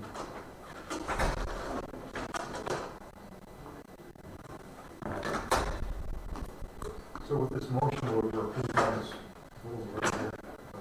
So the motion is to recommend the city council to extend the contract with the Republic for an additional 2 years with a reduction of $1.50 cost of yard waste stickers and put on the consent agenda. And then $1.50 stays for the 5 years? Yes, sir. So they're increasing our regular waste, but they're decreasing our yard waste price. Is that what they're doing? Yes, but our regular would have increased anyway. Well, I'll make a motion to recommend the city council to expand the contract with the Republic for the additional 2 years with a reduction of $1.50 in the cost of yard waste stickers and be put on the consent agenda. Second. Motion by Rothschild, seconded by Arnold. Roll call. Rothschild? Yes. Kenneth? Yes. Crow? Yes. Barnhart? Yes. Wackel? Yes. James? Yes. Samowski? Yes. Arnold? Yes. Okay, motion carries. Moving on the agenda, item 10.10, discussion of ordinance O-21-01 and ordinance O-21-02, video gaming. So video gaming, anybody got any weapons? Video gaming has, Casey. It's, as we all know, it's been discussed on multiple occasions.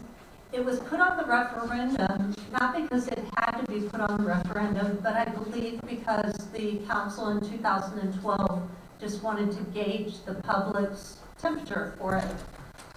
It passed by a small margin, and we would propose that if video gaming were allowed, that either we look at earmarking the revenues for either infrastructure or give you video gaming numbers from other cities, but it really last year wasn't relevant because they only had gaming January through March. It wasn't for the whole year. Yeah, and Joe, if I may add, and I actually, when we talked, I said, let's acknowledge, if anybody wants to, the numbers that surround us, but I would caution every person in this room to understand that there's a lot of data that goes into that number, and that would be assuming that we have the same number of stores, the same number of gamblers, the same number of revenue, et cetera. And there's no way to put a tangible on what this may or may not yield. So, I mean, I think be mindful of the numbers as we consider the discussion, but I don't think anybody should use them in their calculus that it makes it a great thing or it makes it a bad thing, because we don't know exactly who may or may not participate in this town and to what extent. So, sorry. Mayor, there's one thing I've always been kind of holding back on. I'm not holding back, but I mean, I think most people know that I've always been in favor of it. The biggest problem I'm having is that how much business have we lost to video gaming in the surrounding communities? Wolf Road has taken a tremendous amount of people away from our local businesses when it comes to bars and food and so forth. Atkinson is loving every inch that they get because of the truck stop and what they're benefiting from, and they're doing very well with it.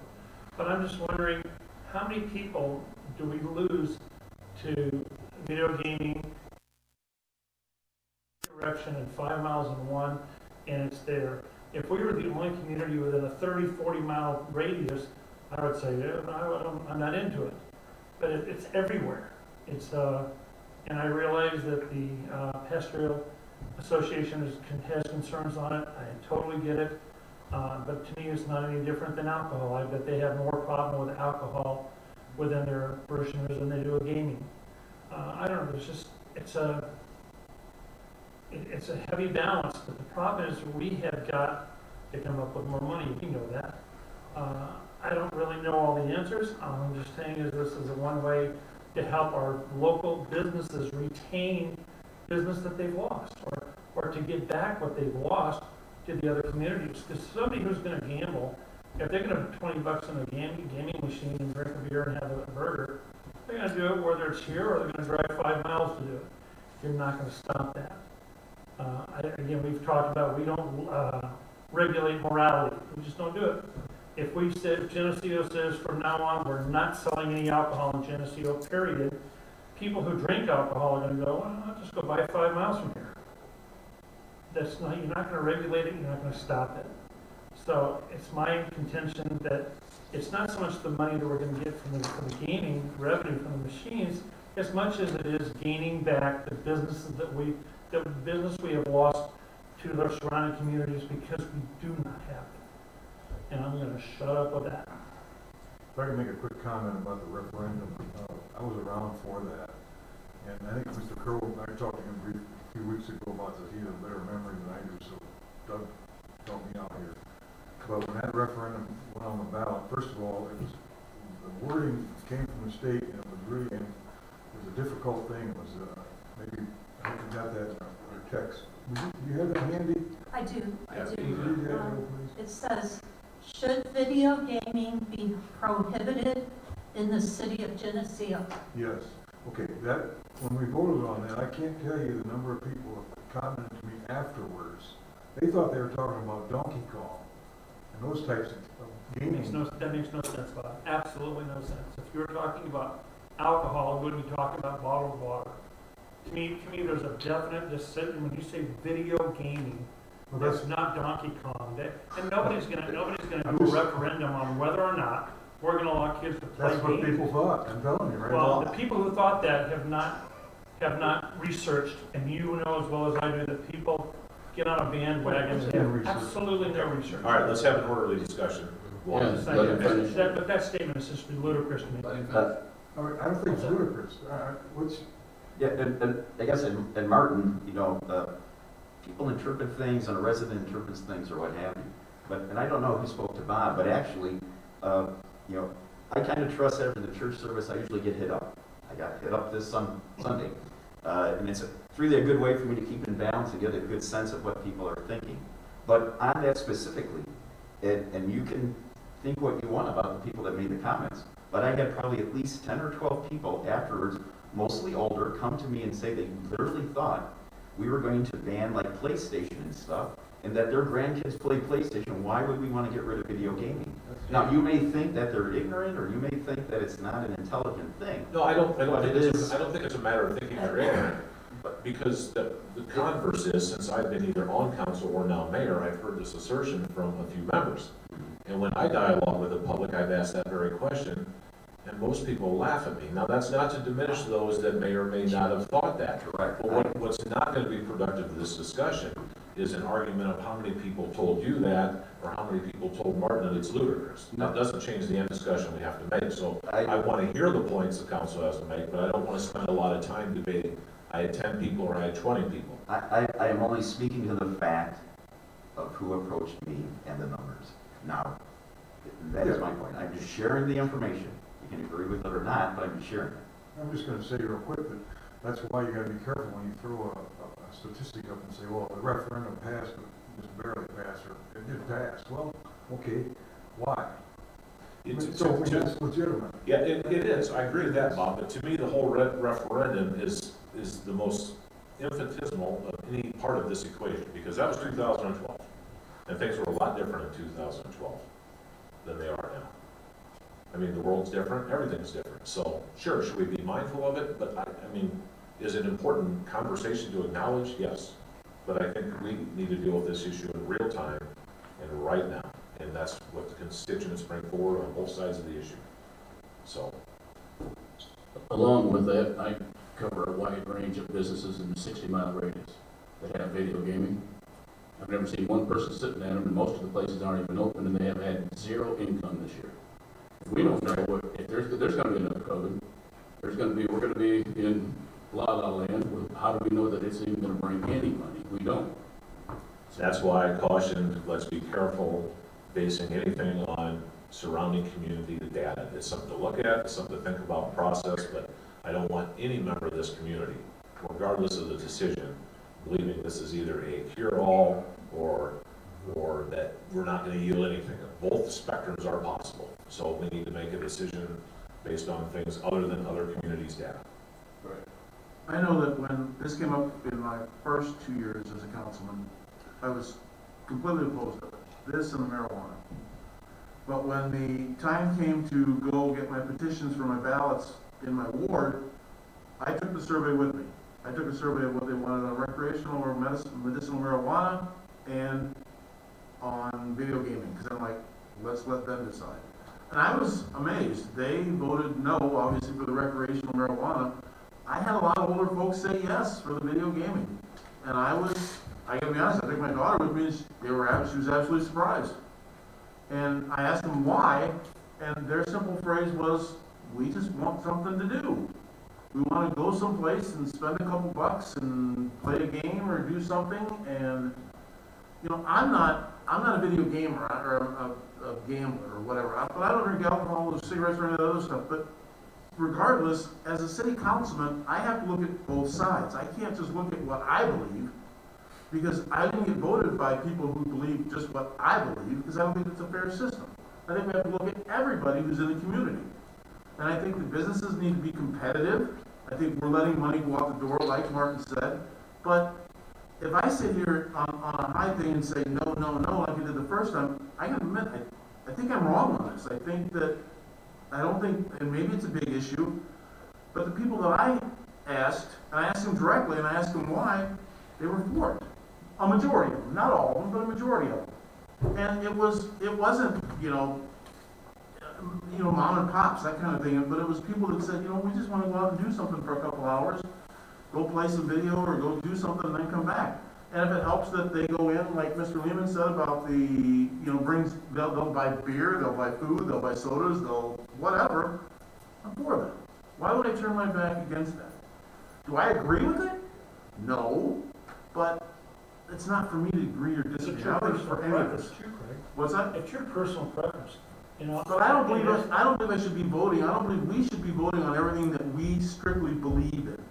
I believe we have to have a conscience, and I believe we have to do that, but I believe we have to look at the whole. We represent everybody. I don't represent just the people that I like or the people that I don't like. We represent everybody. And there's that side, business owners, constituents, people that are out there that want to have this. And if they're not going to have it here, they'll have it there. I'm concerned about the visual aspect of it, as far as, and I think Brett and I talked about that earlier, about signage and all this and all that, but I think we can work that through. It's difficult, complicated maybe, but as a basis for video gaming, for something to do, I mean, we talk about all the time about we want to draw people to Geneseo, and this is what draws people to Geneseo. People aren't going to move here unless there's something to do here. They're not going to shop here. They're not going to be lost at a grocery store. They're not going to, there's not, you know, besides Fairway that's closed on Sunday, there's not a real grocery store in town. I mean, we have to start providing things for people who want to say, I want to go to Geneseo. I want to move there. Why do I want to move there? We have to give them reasons to do that. And part of it's entertainment. I'm not saying put up a strip club or anything like that, but what I'm saying is we have to listen to everybody. And for me to sit here and say, well, I'm going to listen to these people, but I'm not going to listen to these people, I think that's conceited. And I think it's wrong. I think it's wrong as counsel. With all the things that we've talked about before, I will not argue about that. We have to reach everybody. And those people are here too. And do I want them to gamble? Well, I would think that the business owners, as responsible as they are, would take something to say if somebody's there, just like alcohol, if they drink too much, they're liable for that. Maybe they see somebody in a bar or whatever that's gambling too much, maybe they'll say something, or maybe they'll reach out to them. I think they would. I think our business owners are responsible enough. I don't think they're in just for the money. I don't know. But our business owners are losing a competitive edge because of this. And it's only 8 of them. It's not like we can have them all over the place. I think there's 8 liquor licenses that are out there. Is that correct? Approximately. Okay. And we control that. We can control who gets liquor licenses and I think that's all we have. So it's not like we're spreading it all over the place. I mean, I understand Mr. Nelson's concern about the visual aspect, and that's my concern too. But I think we as a council can restrict that. I agree. I think we can keep that to a minimum, you know, but. You know, to that point, and you know, again, Craig and Martin, you know, we've all talked a lot about this. I think I've had a lot of people contact me, and I really appreciate everybody's contacted me over the last few days and even before. And you know, there's multiple aspects. And again, you gotta get up the ball. I'm not looking at this as so much as potential revenue to the city. I'm looking at it as kind of what Mr. Lehman came in and said is our businesses are actually losing customers because they you know, again, people can just go 3 miles up the road to Wolf Road and do this. You know, we have casinos with you know 15 miles away. It is I'm sorry, I don't remember the gentleman's name who Joe read the letter from. You know, top comment about Bettendorf and LeClaire. They all have video gambling. They all have casinos. And so if you say, hey, Bettendorf's a great place to live, so why would I live in Geneseo? They have casinos there. So I kind of have a hard time with that element. But I think it's so important, and the one thing that as I've talked to people is, you know, Geneseo, and I've heard a lot of the term about, you know, we're a family-friendly establishment, and I 100% agree, and I don't quite understand how video gaming equals we're no longer family-friendly. I think it's the visual. And I think that everybody here, we don't want the Susie slots on every corner like you go to Kelowna or someplace else. I'm 100% against the idea of just having banners and neon signs everywhere. But I think, you know, if Barney's wants to put in a video gaming station, and as Bob, Bob James, as you mentioned, you know, I think right now it's not even possible with COVID. I think they shut it down, or maybe they'll open back up. It's about. I just know that I've heard from businesses that say we know we are losing business because people are going elsewhere. And that just breaks my heart, because that means instead of coming to Geneseo to buy a burger, to go shopping, to go to a movie, they're going someplace else. And it's not so much about the revenue for us per se on the tax dollars. You know, I would feel, you know, I want to encourage lots of businesses, like, you know, my wife and I totally weird topic, but the car wash that was going to yes, we need more car washes. I drove by the other day and the one on 6th Street, it was actually backed up on 6th, people waiting in line. It's just not in a residential area, right? I mean, we want businesses to come. We want to do everything we can to encourage businesses to come, and I just look at this as something that is discouraging to businesses. I think the difference between, you read us a letter about Bettendorf, Bettendorf's got land to grow. They've got a lot of things going on there. We don't have that opportunity yet in Geneseo. So I think you're comparing apples to oranges. Right. In fact, my comment on that And one. there's taxes too. It does, but it's got room for growth. If we have room for growth, and I don't even care about the revenue side is the issue, is not even the issue to me. It's allowing us to put us in a competitive edge with other places. If I know that our business, we have one business that said they could have it, but they might not even put it in. Right. Okay, well, I like that. Well, again, I would agree, I was surprised that, there's still, regardless of the passage or not passage, I should say it is passed, there's still an individual choice by all the business owners, and I guess surprised necessarily isn't the right word, but that goes towards your comment about how deeply the businesses think about their business, their appearance, and what occurs within it. And I would agree, Geneseo's already displayed, when it comes to the subject of intoxicated, and I know, Chief, you would back me up, intoxicated patrons in a bar. We have excellent bar patrons, or bar owners that take care of their patrons is the wrong way to paraphrase it, but you know the point I'm trying to make here. Now, can I necessarily promise that would carry over if it was passed? No, I can't. But I think the demonstration has been there that we are a passionate community all the way around. And if I'm not wrong, if this is something that we pass and we allow it, and we see that there's an issue, can we go back in and restrict it? Or is this a thing that once it's on, it stays? I don't think it stays. I think If we end up seeing go ahead, I'm sorry. And correct me, Margaret, if I'm wrong, but one of the reasons that I voted against this a couple of times is that it's basically permanent. That once we approve it, we can't go back and disapprove it. But I may be incorrect there. So it is difficult once you grant a license or something like that to then take it away. Could we create a new class of liquor license that would only be for this? And so we said there's 8. Because you have to have a pour license, right? It's not like you can sell packaged beer. You have to have a pour license.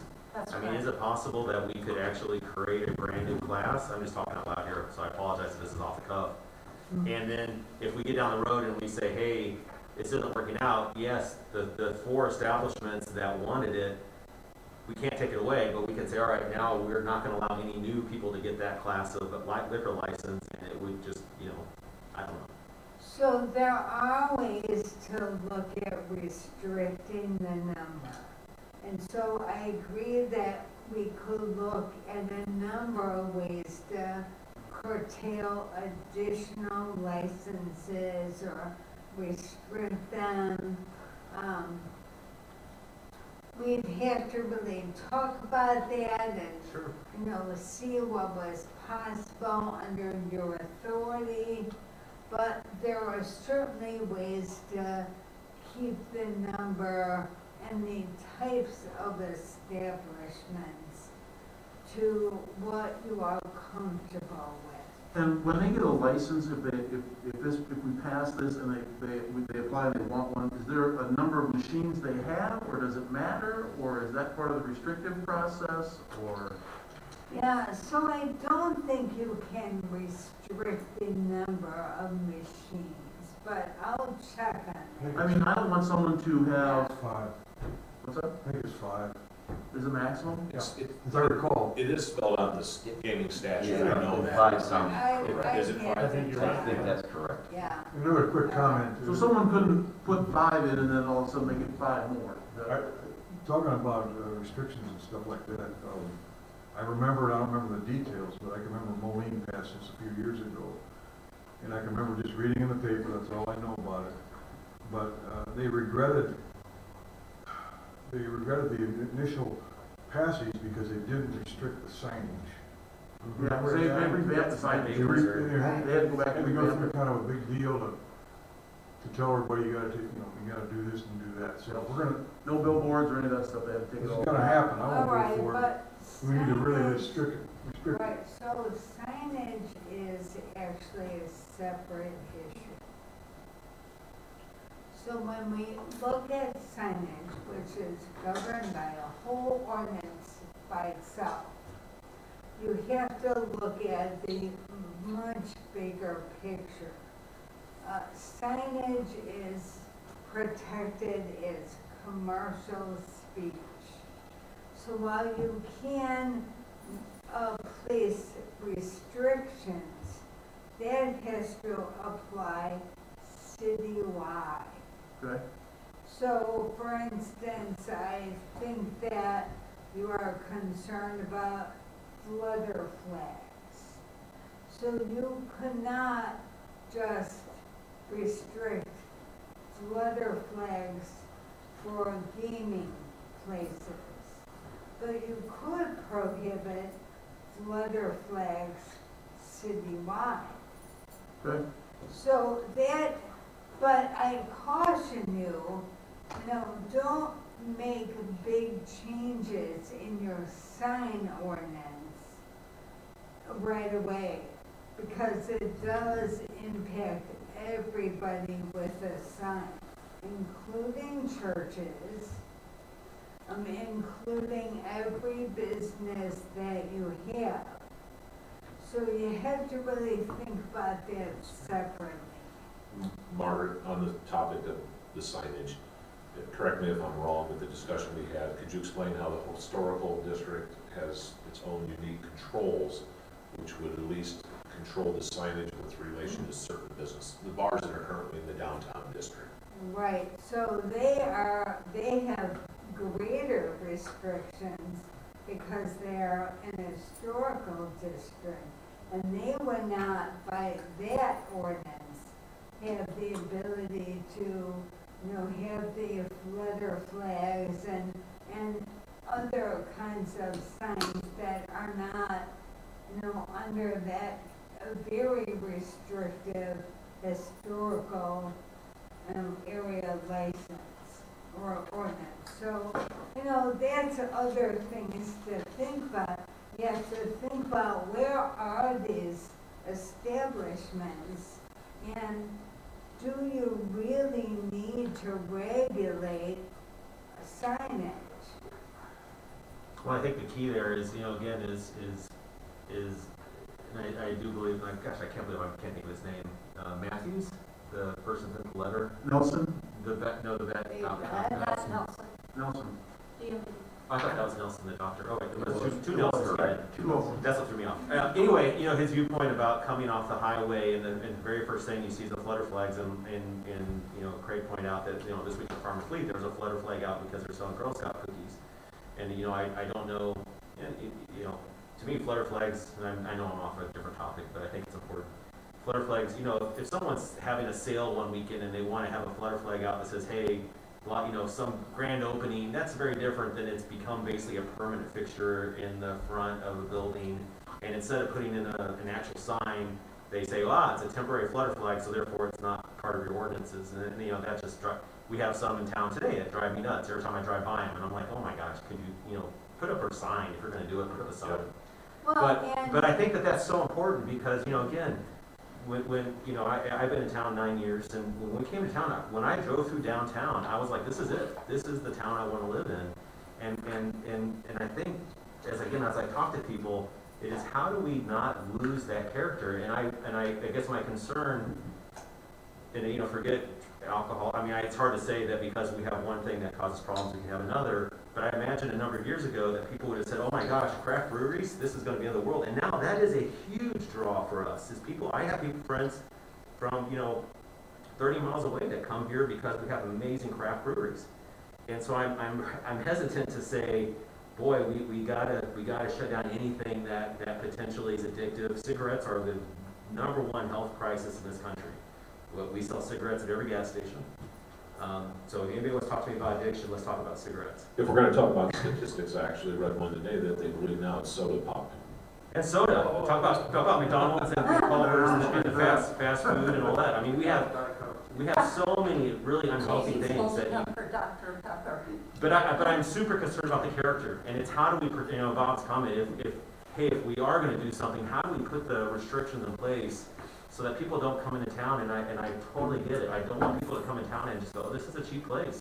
And I have some towns that I drive through now and I see that, and it's because of, and I started to call them out, the Susie slots, and it's like, we have a different name for it. If we were to go for this, don't you think that the owners of the businesses that would benefit from this would also understand our plight and sit there and say, we're not gonna do that? I totally agree, but then what happens when you have someone new come in that doesn't? Then you have to take it to the next step. If I could speak to a little bit to signage, our code, those flutter or feather flags, they're actually considered temporary signage.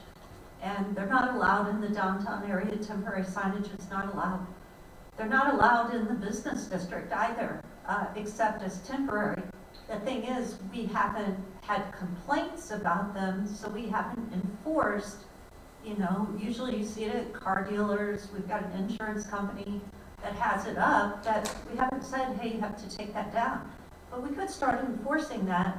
And also, as far as window signs go, our ordinance states that no sign can cover more than 50% of the glass. So, that will help with that. We also do not allow marquee signs like the bulbs, like the Las Vegas type signs. That's banned entirely. So I know Rick Mills is a better expert on signage, but I just kind of checked with him ahead of time, kind of anticipating some of these questions. Can I say something about the process here? To have an ordinance like this, as significant as it is, with all the signage problems that go along with it, to come up on the agenda Friday night, and boom, we're talking about it Tuesday. Look at the number of people here already that barely even heard about it. And in 2 weeks, we're going to pass something like this. We're sure as heck not going to be ready to pass it. And I can't believe we would try that. But also, we need a place where people can come and talk if they want to. A bigger setting. We've talked about that for months. I just think the process is wrong also. I mean, we're not even close to being ready to pass something like this. When you pass the gambling ordinance, okay, that's one thing. And you got all this signage, oh, we'll do it later. Yeah, I've seen that happen before, do it later. Who's going to be sitting here to do it? Nobody will. Yeah, you will, that's why. So I'm just saying, it's more than just a committee of the whole, 2 weeks later have a meeting and vote on it and pass it. I mean, it's... Bob, with all due respect, the points concerning the issues of signage and everything are valid ones, but as far as the suggestion that this is rushed, we announced the last meeting. I didn't hear it. I know. We can play the tape back. I didn't hear it. It was announced publicly, and if I remember correct, we, was the meeting before that it was brought to the attention of the video. Actually, Brett's not, and he requested, or I don't want to say request, I'm paraphrasing, but it was brought to the point that it needed to be discussed again. So that's 2 meetings in a row. Whether it was or not. With all due, I just say with all, we're ready tonight to pass something, and that's a different discussion than having an assertion that something's less than 2 weeks ago. Less than appropriate. So what? I mean, nobody heard it that I know of. Well, and I guess to get back on, we're sharing our thoughts. We've heard from most of the aldermen, and to share my thoughts. And Bob, I don't know if you were in both of the votes, but again, I'm the one that has voted against this twice. I wasn't here the last time, I think, when it was discussed, or if it was actually a vote, or if I had a motion, or what have you. But I also though would like to think, I'm realistic and pragmatic too, to some degree. But I want to share this first. Why did I vote against it before? And honestly, why I will vote against it again. First off, we're not alone in this. There's 150, 180 other communities in Illinois that have taken the same position we have. If you look down that list, it includes Morton, it includes suburban city, Naperville is in there. There's quite a few cities that have opted to do what we have done and not allowed it. And they all have businesses in them. They all have neighboring communities. I'm sure they have had this exact same discussion as we're having tonight. And they, in their determination, decided that it was in their overall best interest not to allow it. I probably look to Morton as maybe the most similar situation. I think most would consider Morton, if you live in the Peoria area or what have you, Morton's kind of a desirable, family-friendly, city to live in. Good schools, perceived as good values, that sort of thing. I think we're kind of a similar thing as well. And I guess that's where I'm looking at it from, is more from the 30,000 foot general overall, city of Geneseo. Does this better the city of Geneseo? And I'm not so sure. It betters some aspects of the city of Geneseo. It can better some aspects for businesses and what have you. But overall, 20 years from now, will people look back and go, hey, great job, great job, Mayor, great job, City Council. When you approved video gaming, you really made our city better, and we're thankful for it. Or will it be, we had to do that one over again, maybe it wasn't the best decision. And I think it's not the best decision based on the fact that there's kind of a secret sauce, in my opinion, to Geneseo. What is it that makes this a desirable community to live in? We all choose to live here. And I think part of that, though, and part of that secret sauce is that we value the difference. There's a value in being different. That if we are the one place that says, hey, you know what, we don't have gaming here. And you may think it's silly, you may think it doesn't matter, but as a community, we've made a decision that we do value that difference. So if you value it too, you're welcome. We welcome everyone, but in particular, if you share this value, we are a community that shares this with you. And I do believe there's a value to that. That it's an intangible value, but it's part of what makes this a dynamic community that people will still want to move to it. And we have hurdles. And Craig, I hear what you're saying, and I don't know this. This is just my opinion, but I don't necessarily know that somebody would maybe choose to move to a town because they did have gambling opportunities or what have you. Maybe people would. I don't know. In the circle that I run in and what have you, probably most people would not view that as a benefit. But I also recognize that's the circle I run in, and there's a big circle beyond that of different viewpoints. But I do believe that there is value in that we are the community that says no, we don't accept that. We think we can do better, and yeah, we can make a buck at it. And there's some valid arguments to it, but we've just decided that it's not a good fit for us in what we're trying to be as a broader community. And the thing with that, though, is you can have 8 of us sitting here, and 9 as a mayor. And each of us love this town. Each of us want this town to succeed and grow and move forward. We have grandkids in this town. We have kids in this town. We care about what we leave behind us. It's the, I forgot what movie it's from, but the line, hey, just do your job, but don't muck it up. We don't kind of want to mess it up here. And that is my concern, is that we're kind of going into the unknown. And there are some risks that are worth taking. Sometimes you have to take a leap of faith or what have you. But on this particular issue, the leap of faith, if you take out the economic aspect of it, I really haven't heard an argument beyond that to where it offers some value to our community. It comes back to either, again, increasing a profit or additional revenue for a business. And again, not that those aren't important points, but I have voted against it and will vote against it again because, again, I believe in the big picture that this is not in our best interest. And I also don't like the aspect of it that once we approve it, I think it is virtually impossible to go back on it. But it is also balanced with, I quote about how important it is when I go to church and to get that public interaction and stuff. When this came up the first time, it was very much no, overwhelmingly no. The second time, it was still overwhelmingly no, but maybe a little less resistance. This time, it's still overwhelmingly no. But there actually were a number of people that said, hey, they were fine with it. But there were a lot of people that want, it's coming up again. And I think there's a recognition that even if we vote it down now, 6 months from now, a year from now, 2 years from now, this is going to keep coming up. And at some point it will pass. And I think we have to be cognizant of that also. And I would say that if it is going to pass, and, you know, it might be a 4-4 and the mayor's stuck breaking a tie. But if it is going to pass, then I think we also have a responsibility to listen to what everyone has said. And that we have to then do what we can to address those concerns. And whatever the bad aspects of it are, we try to make them as least bad as possible. So we'll blather no more. That's all I have to say. I appreciate the people that wrote in. You know, everybody that came in and made a comment would have been words from my mouth also. Keith, can I ask you a question? Real quick. Well, I was just going to say, respectfully, I always appreciate the comments you have, always well thought and everything, but with regards to Morton and Naperville, I wish we were in their position. I would love to have Caterpillar in our tax base, because I venture to guess we would never ever have this discussion, probably very much like they did. And with regards to Naperville, I wish we were in a similar geographic location to have the thriving of all retail, all hotel, entertainment, distribution.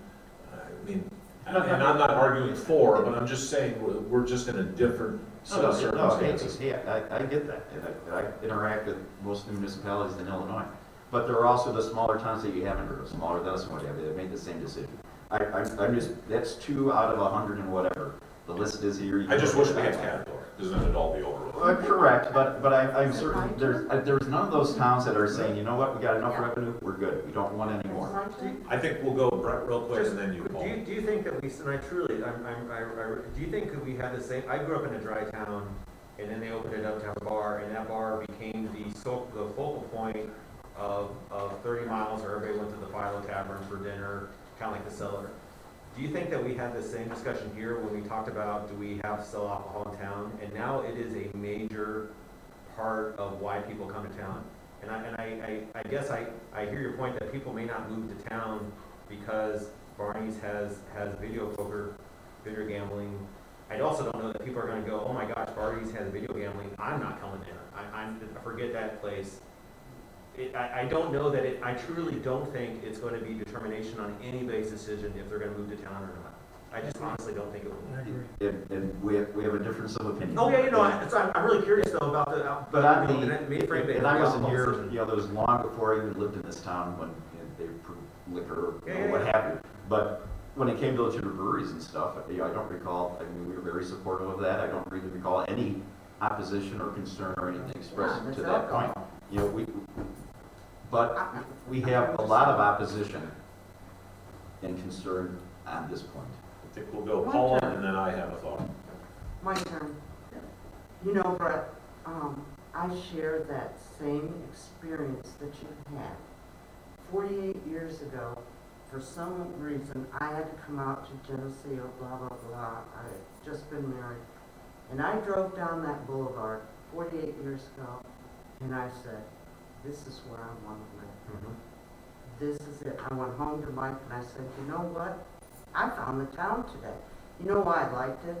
It reminded me of Hinsdale, okay? And I grew up in LaGrange.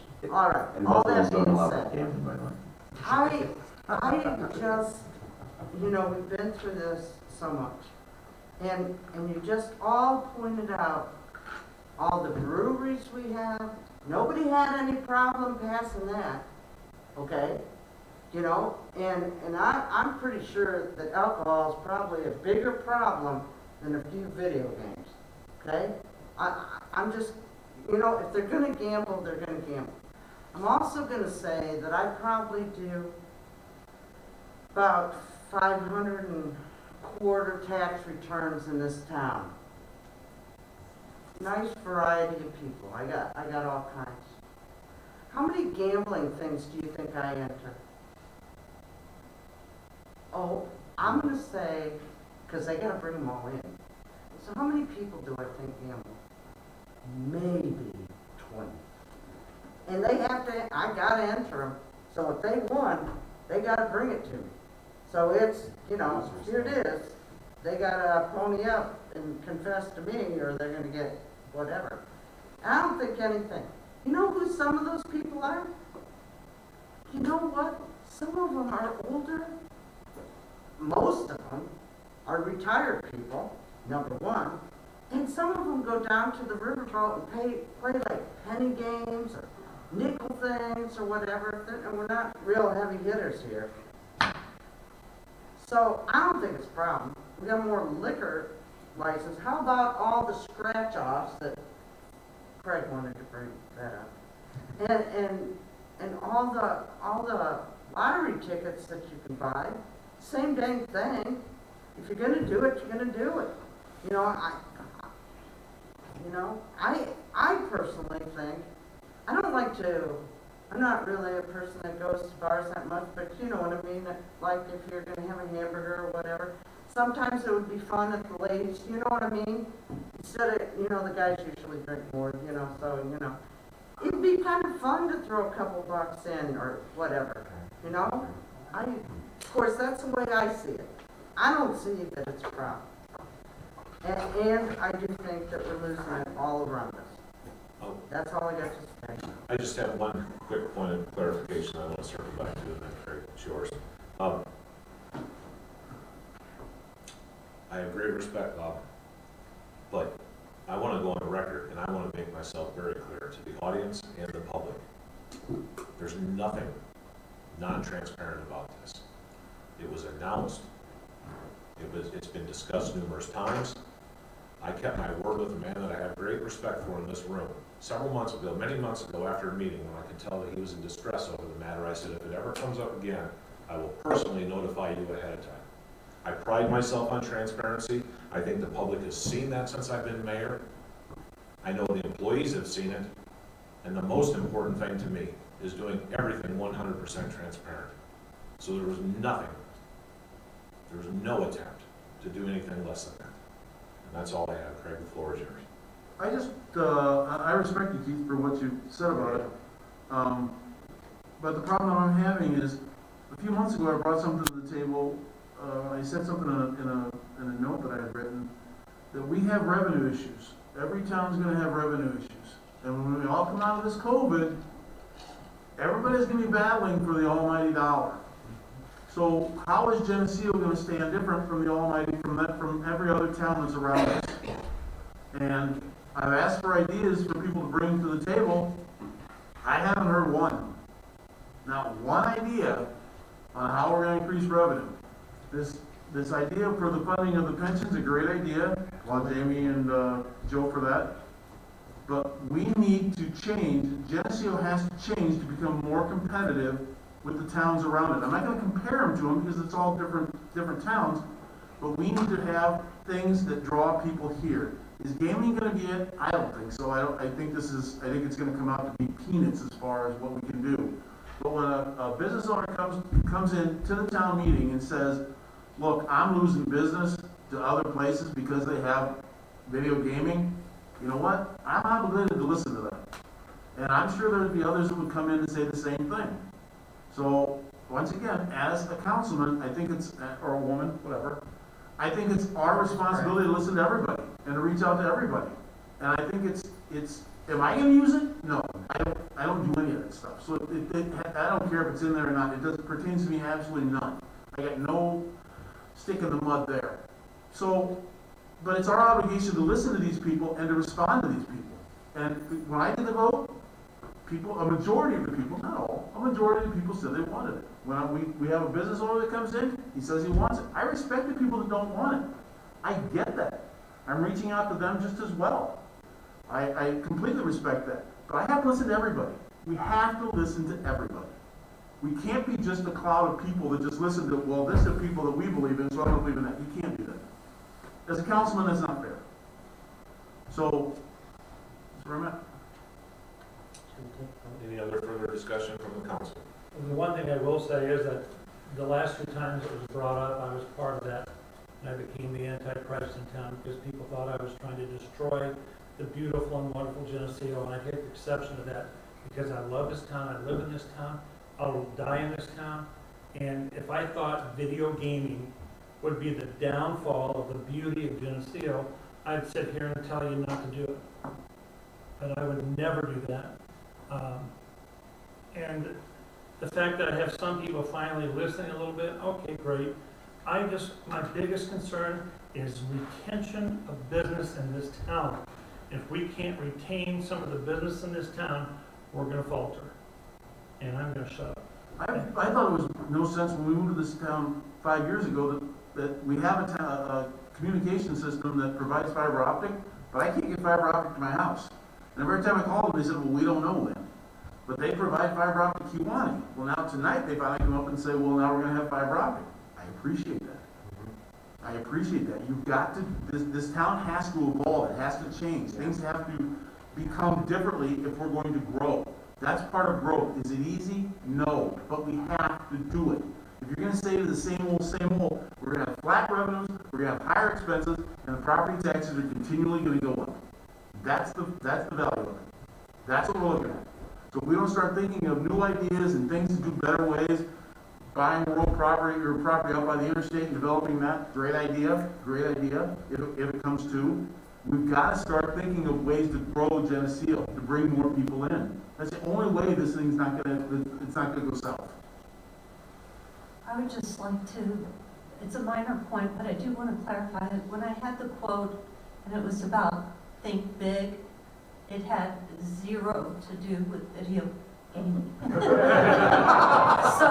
listen to it now. I'm saying that because I don't want to have anybody think that, when I was talking about think big, I'm thinking really think big. Video gaming might be a piece of that, but I wasn't saying video gaming is the solution to all our problems. You know, I think Keith made a very good point, regardless of what happens here soon, in the next couple of weeks. This is going to continue to come up. And that's part of this process. Like me and you talked about the other day, when the process is when people want things brought up on council, and has a right to be heard and vetted. And to think that this will end tonight is, you know, foolish, whether you're still on council or I'm still mayor down the road. So, you know, that's part of providing a well-rounded government. That's one thing the previous city administrator had to drill in my head. Your citizens expect you to provide a well-rounded government. And while parks might not be important to you, they are to someone else. And that's the dilemma I find myself in as mayor, trying to remember that mindset as I try to guide this body.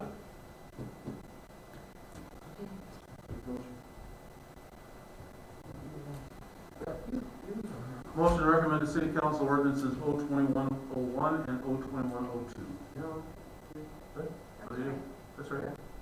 Do we need to say anything there about investigating signage or? That's a separate issue, she said. Well, not the signage, but do we need to put any restrictions? We haven't talked about, are we just gonna have this with 4 licenses, or you said you're gonna investigate some other options that we can do some restrictions.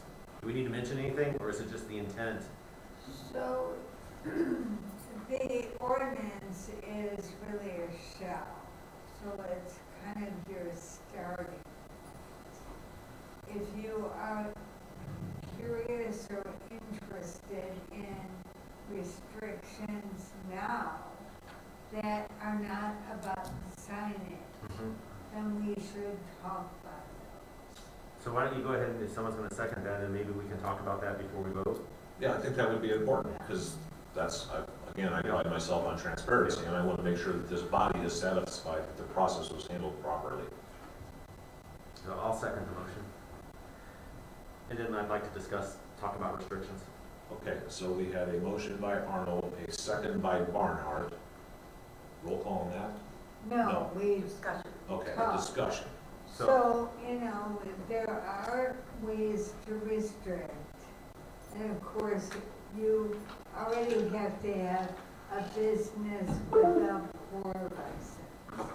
So by the way, you've got, you know, that restriction. We did not put anything in the ordinance because we didn't want to guide, you know, or make it look like it was a foregone conclusion. But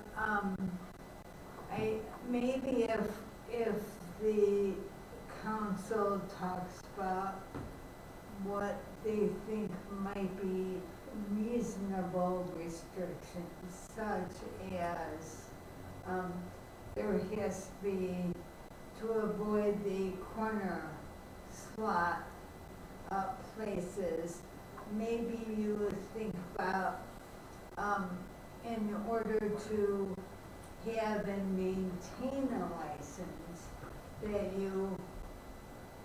a certain percentage of your sales has to be food and beverage. Yes. And it's true, and Mayor, you kind of alluded to this, and, you know, not to call out companies, but, so truck stops are already totally at, so Bex at the highway could put video gaming in tomorrow. We have zero control of it. They're already, Yeah, they're I think already. that's one thing I don't think the public understands, is that's a whole separate element to this, and what. Are you certain on that? Yes, we researched it again today. Then why did, So that is. They were but Bex came to us and petitioned, and when we denied it, they indicated. I researched it with both today, because that's what. So they are governed or regulated by the state.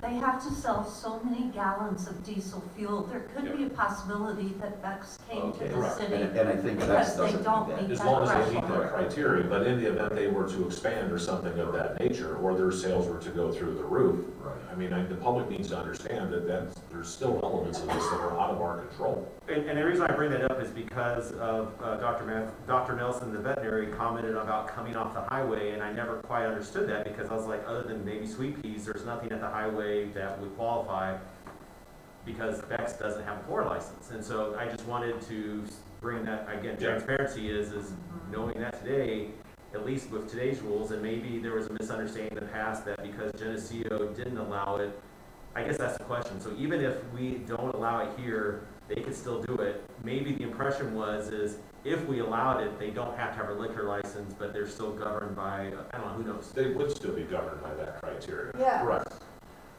Right, so. Because they would not have the pour license that this will be attached to. Right, So that's another element of control. But understand this too, Brett, they could be doing it right now. Well, that's There's what I'm nothing we getting can at. do to stop them, but they haven't. Assuming they met the criteria set forth. Yeah, I don't But think they truck meet the bottom or stops something, because unless something. But they do have it in other stores in smaller areas, so I'm not so sure what that exact. I would think it Truck we need to stops do research not that. have to have a pour license. They do not, they would not if they met that criteria. is If the they, point. right, if they sell so many thousands of gallons of diesel fuel, they can have video gaming without a pour license. So Bex probably came to the city because they didn't meet that threshold. So I guess all I was trying to say At that time. is under this ordinance, they still wouldn't be allowed to do our thing because they don't have a pour license. Correct, we're not, Correct. they would not fall, they would not be, that's not an available mechanism to them. Right. They're going to have to meet that mechanism unless they put a bar in, which I don't. I mean, we struggled with even Casey selling hard alcohol, so I'd have a hard time imagining that we'd allow a truck stop to put in a bar. No, I was only being. I know, I'm with you. I'm sorry. For the public that's listening. Yeah, no, I'm with you. So I guess I'm just, again, I'm trying, I'm wanting, oops, I'm sorry, my mic comes off. I'm wanting, you know, and Bob, you and I talked about using back with the chicken ordinance. You know, there are things that, Oh my God. I'm not bringing that up to say, even if, because it'll come back, folks. Even if, no, but even if, you know, this is going to pass, we have to make sure as a council we come together and say, what is the best way we can do this to make it work the best? And I think understanding that we're really talking about, when I think about this, I'm thinking about bars and restaurants, the Sweet Peas, the Barneys, the Ray Lynn's, and so attaching that to saying a certain percentage of your sales are related to food and alcohol sales. You know, again, I've heard stories about, you know, the Susie Slots or whatever, that they get a pour license and yeah, they happen to have a keg tap somewhere in the back room, but that really isn't any of the sales. And again, that's incumbent on us not to give them a license, but it would be nice to ensure for future administrations that we have something tied to it that says, hey, no, you really, it's supposed to be an establishment that is, the video gaming or whatever is totally secondary to the purpose of the business. Exactly. It's not the intent of the business is video gaming. Second. You know, and I want to figure out how do we protect that? Because it is, I don't want to have overnight suddenly someone is just barely meets the criteria and suddenly, you know what I mean? So maybe that's attaching it to the pour license and a certain percentage. But it's not just a bar or a restaurant, it could also be a fraternal organization such as the Moose, who has a bar, who does food. Oh. It could be the American Legion, they sell alcohol, they have food. I mean, so it's not just a bar and a restaurant, it can be for the fraternal organizations too. And when we proposed this years ago, they were very much in favor of it. They felt that they would be able to retain some of their memberships locally to drink and eat instead of going out on the road or going out. You know, one of the big controversies in Geneseo in the past was one of the things were doing bingo, and it was considered gambling at the time, and anyway. I'm with you. I didn't even think about the the VFWs and all those, because they probably do have 4 licenses. Well, I remember when this thing first came open, and we were at a bowling tournament up in Freeport, and they have a moose up there. And good God, the video gaming and brought in a tremendous amount. I talked to the governor of the moose there, because I was the governor of the moose here, and he just said that the amount of money that they've been able to bring into the moose because of the video gaming was tremendous. It increased their food sales. They hired more people. I mean, so there was a real boom for them. Now, I'm not saying that here. No. It's just too hard for the public to hear with the side conversations. Martin, please. Sorry. I'm just saying. So those are other licenses I think we need to consider, because I really believe that there would be an interest there. Brent, you brought up an interesting thought, and I want to stress to this body, there's some no votes here, and that's understood. But I by no means would want any member of this body, because we have too much respect for each other, to be frustrated by the feeling that this is going somewhere that you disagree with, that you hold in a shell, and did not offer a thought under the guise of answering Brett's question, how can we truly make this as restrictive that's best for this community? And I would further venture to guess that the amount of public that you all look to as respect would not look negatively at you if you engaged in a thought or a conversation, albeit under the guise that I'm still opposed to this, but you guys should consider X if you're doing so. I think they would all appreciate the fact that you offered that thought to the governing body, if that's the direction the conversation's going. So I don't want anybody's voice to feel pushed aside. I think kind of what you're saying, if I could. I just don't want anybody to feel pushed aside. We're too good a body for things to get that way. I look back on the ordinance, the chicken ordinance, when Brett was kind of pushing for that and stuff. And I don't, anyway, to make a long story short, there was going to be a split vote, and I thought it would pass, to be quite honest with you. But anyway, Brett was willing, he was pushing for it, but he was willing to rewrite that ordinance, and he went through it and made it so that it was palatable no matter what happened. I think that's what we better have here. I know there's going to be some no votes, but I agree. I'm hoping that when we're done with this thing, that it can be palatable. I think the signage is a big deal. I don't think we should just say, hey, we'll do it later or whatever. I think we need to take our time, not be hell-bent on just passing it. And then we're done. I don't think you should, I think you should take your time. And votes are probably not going to change, whatever. But we need to have it pretty well in order before we pass something like this. I mean, I just think it's a mistake to push something through because we can. I think that I'd like to see a development of a plan at least on both ends. That's what I'd like to see. Well, I remember when I first came on here, and we didn't get bathrooms at Richmond Hill. And I remember the then mayor telling me, people don't come to Geneseo for the bathroom at Richmond Hill, but we think that they're going to come here for video gaming. I think they're not going to leave here for video gaming. I don't think they're not going to come here. That's the point. They're not. It's not going to bring people here. It's going to just keep them here from going other places.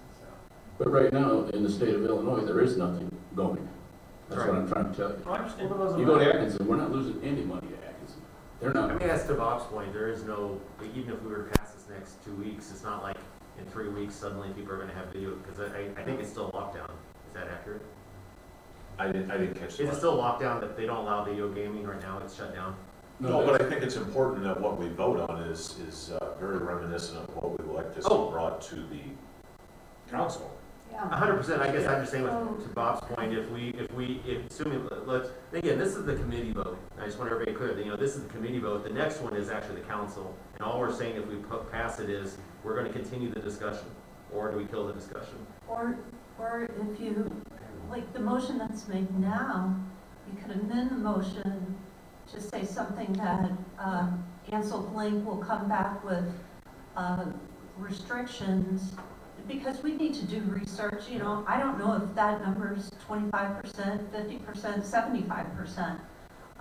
But I would think we do some research and see cities that have restricted it to percentage of sales, that we look at what that percentage is. Because I don't think anybody right now tonight is prepared to put a number to that.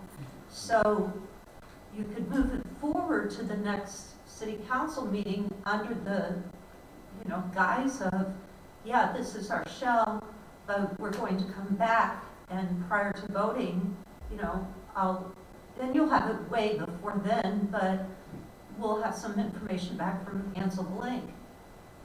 And as Margaret said, signage is completely a separate deal, and I'll just give you a heads up, I don't believe we're going to be able to change our signage. Well, I don't even know if there's a problem, to your all's point. It may be that there's not even a problem that we have to address because it's not allowed in the districts, you know, the business district and all that. Right, you can't do. But the things we're fearful of are already in the ordinance per se. Right. So at that point, it really becomes a staunch mechanism of enforcement, which could have repercussions against those that we've been letting go, I guess, is really what the bigger issue becomes.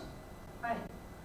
I would encourage us to not pass the thing we got as a motion right now, to put it off even to the next council meeting and want another discussion like this, and see something in our, think about it for 2 weeks for crying out loud. But you have, tonight is just a vote No. to move it on. Let's not argue about that. It's not a final vote. No, I think he's just saying, Bob, that it's not just we will have time to discuss again. And I guess what I was trying to say is, if we get to the next council meeting and we feel like we don't have all the information yet, well, we delay it. I'm not getting that vibe that that's what.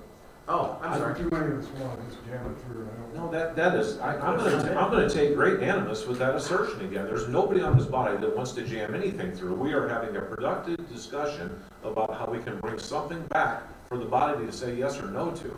And the contrast of putting this down the road even further, it drags the pain out that every single one of us in here are experiencing. Personally wrestling with the issue, with our public, our constituents, they want answers of where we're going. If the answer is we're headed somewhere where we're going to take a hard look at it, I think that's an answer that needs to be deserved. Or if the answer is no, we are not, that's equally an answer that brings peace of mind to our public. That's a responsibility to govern, is what it is. There's no final action being taken. No, but the vote tonight would be basically to see if there's enough interest to move it forward. I don't want to see Geneseo turn into Washington, D.C., where we're just constantly pushing things down the road. We're going to vet this once and for all until it comes up again, like he said, in 6 months or whatever. And then we'll deal with it all over again. All right, let's take a vote.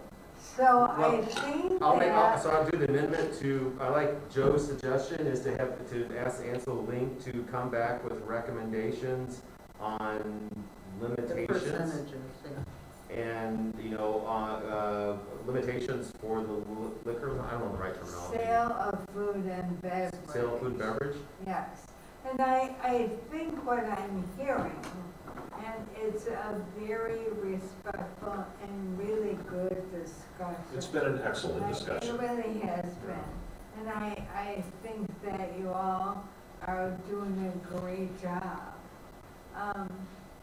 I think that the restrictions, if there are any, would be in the area of a majority of these sales in the establishment would be from food and or beverage. So to avoid the corner shop where they have a keg and maybe a microwave hot dog. Right. Maybe the hot dog on the roller. Or how about the But, and then to Bob's point, I mean, not part of the amendment, I mean, could we have, I think it's fair to say, because it seems like tonight there have been comments that maybe there really isn't a signage issue because we already have the restrictions in place, Right. and maybe we're just not enforcing them. Could we have just a little study done, or not study, but just research to come back and say, hey, here is the reality? And again, I don't want to, my point was, I don't know that delaying tonight not to the next cow, which would be in a month, would be beneficial versus saying if it passes, and it may not, let's still continue having the conversation. Like, I would never put this on the consent agenda, for example. Let's keep having that conversation and, you know, listen to people and say, you know, because honestly, it's going to eventually pass. I mean, eventually, if we don't pass it this time, it's going to come up in a year, it's going to come up in another year. Let's make sure that, let's get something that, dang it, you know, that we protect it as much as possible. Because we can control that. Maybe you want to direct us with the city administrator to review and report on signage restrictions. I like that. That would affect video gaming establishments. Agreed. I'll make that amendment. Amended. Yeah. If anybody wants to second that, puppy. And then we got to vote on the amendment, and then we got to vote on the. I've lost you. Or maybe we just run the whole thing. You tell me. Why don't you just start over? Yeah, I was just gonna say. Motion to recommend the city council ordinances 02101 and 02102. And add the thing about Ansel Leak. With an amendment to have Ansel Blink review restrictions per the city administrator. Can you say that? Or signage. Signage. Or signage. And food and alcohol. And food and alcohol sales percentage. Perfect. And I think I seconded it last time, so I guess I'll second it again. I'll second. Okay, a motion by Arnold, second by Barnhart. Oh boy, roll call. Kenneth, No. Crow, No. Barnhart, Yes. Wachtel, No. James, No. Samowski, Yes. Arnold, Yes. Rothschild, Yes. Mayor Johnson. Transparency. Part of the reason I didn't want to kick the can down the road, to be honest real quick, is the amount of thought and stress this has created me. And this isn't a cry to lose thing, so it's definitely not a decision or a position I wanted to be in. Everybody says, run for mayor, you'll do great, it'll be fun. Thinking these words were coming. One of two. Yeah, thinking these words were coming, I prepared my answer. The decision I'm faced with comes down to the premise, what's best for Geneseo. I believe we've heard that so often here tonight. On both our sides of the argument, we constantly hear about what makes Geneseo unique and special. For many in Geneseo, it's unique and special because we do not have gaming and other vices, and it remains a very Mayberry-esque type town. For others in Geneseo, it's unique in because of its excellent services offered by the city. The police force, the beautiful parks, excellent roadways and infrastructures that we all have. The decision I am left with does not come lightly. I cannot begin to express or explain how much thought and discussion I've had to give to this matter. One choice will satisfy one side on its face value, and Geneseo will remain unique due to the premise because it's pristine in its Mayberry-esque setting. To satisfy and preserve the belief that Geneseo remains unique and attractive as a result of the excellent services offered to the cities requires revenues both now and in the long term for sustainability. We all know that the answer to Geneseo's ultimate survival revolves around long-term sustainability and the growth of our commercial corridors, specifically along the interstate corridor. I'm faced with the dilemma that a development of such also requires revenue. Striving towards that expansion is going to take revenue streams also, which is a pledge I've taken and I'm here to make. I'm here to work on trying to develop that interstate corridor. That's our long-term answer. Citizens on both sides of the issue have unanimously agreed to me on one point, and that they are tired of tax increases that reach across the board, regardless of what form they make. In all the discussion I've had with citizens and myself, I've kind of learned perhaps the most important of all. As I listen to the dissenters, they speak in dissent, but they still speak with a heart of tolerance for their neighbors. When I listen to the supporters, echoed in the undertones of support are also acknowledgments and an appreciation and the understanding that those in dissent have. And I think that's an important point for us all to remember. That's part of this character, regardless of what happens here pretty quick, that makes this town great. To me, it's this tolerance that ultimately makes Geneseo most unique and special.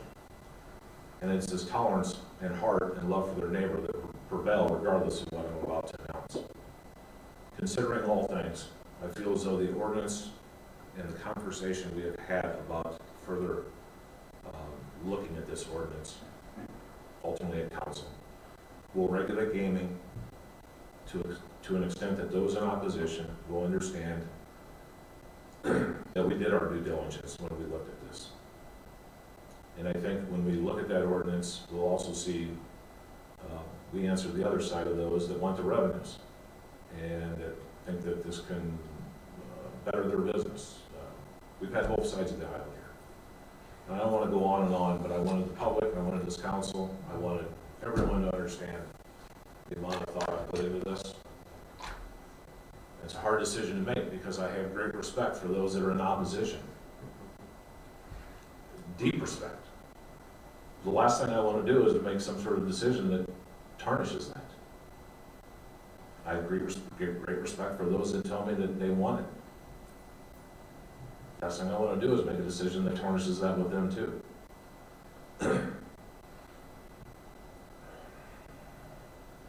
But at the end of the day,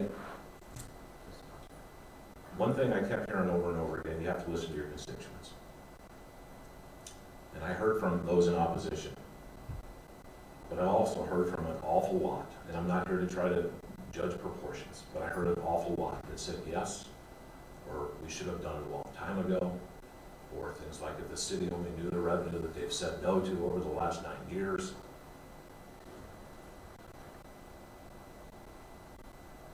Considering all those things, I do believe that this body can take a hard look at something that is legally researched and advanced to council. So for that reason, I will vote yes. Okay, moving on the agenda. I did look at Bill's. It's all a section. Well, Item number 11, payment of city and utility bills. I was just wondering, what is this, of course, who is Ben's Energy? What is that? That's Ventus Energy. That's the manufacturer of our wind turbines. Oh. We have a contract with them that they help us with our monitoring. If we have troubleshooting issues, we basically talk to their engineers. And then, Supreme Radio. I'll bet you that's Casey. Supreme Radio Communications. How much was that? Almost 15,000. That was for the new portables. That money will be coming out of the federal share funds, so it's not coming out of the general budget. It comes out of C asset forfeiture. Where are they going? They go to the officers. We replace the old portable radios that they use. This is one of the old ones, so they replace the old portable radios for the officers. Okay. Which we voted on. Good. I didn't know who made them. Any more? No, that's pretty much it, except for, you know, the one that gags me every month is our health insurance. Okay, so, you know, it's circled every time. Motion to approve the bills as submitted. Motion by Arnold. Second. Second by Kenneth. Roll call. Crow? Yes. Barnhart? Yes. Wackel? Yes. James? Yes. Samowski? Yes. Arnold? Yes. Rothschild? Yes. Kenneth? Yes. Okay, motion carries. Moving on to public comments. The ordinance allows members of the public to speak and give input. Up to 3 minutes during public comment. There can be no debate or action by the city council at this time. To participate remotely, please email your comments to cadministrator@cityofgeneseo.com or text to 309-489-6562. And I do believe we had one for Garrett though. Garrett had told me we had one email already. It didn't come through to me. We'll get there. Just I might be that one. okay, go ahead. Feel free while they investigate that. I'm not coming up there again. I got 25% of the people behind me there. It's really uncomfortable. Okay, that's fine. You're fine there. We can hear you. So thanks. Wow. That was really interesting discussion.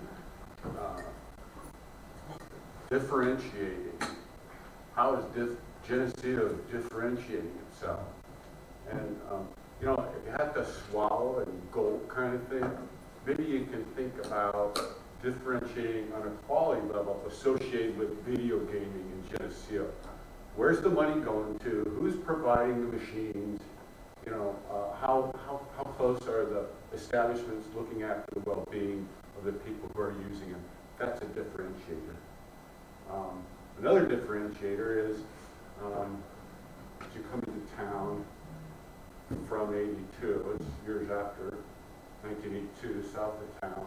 But for me it was, wow, that's really a cool water tower. I'm serious.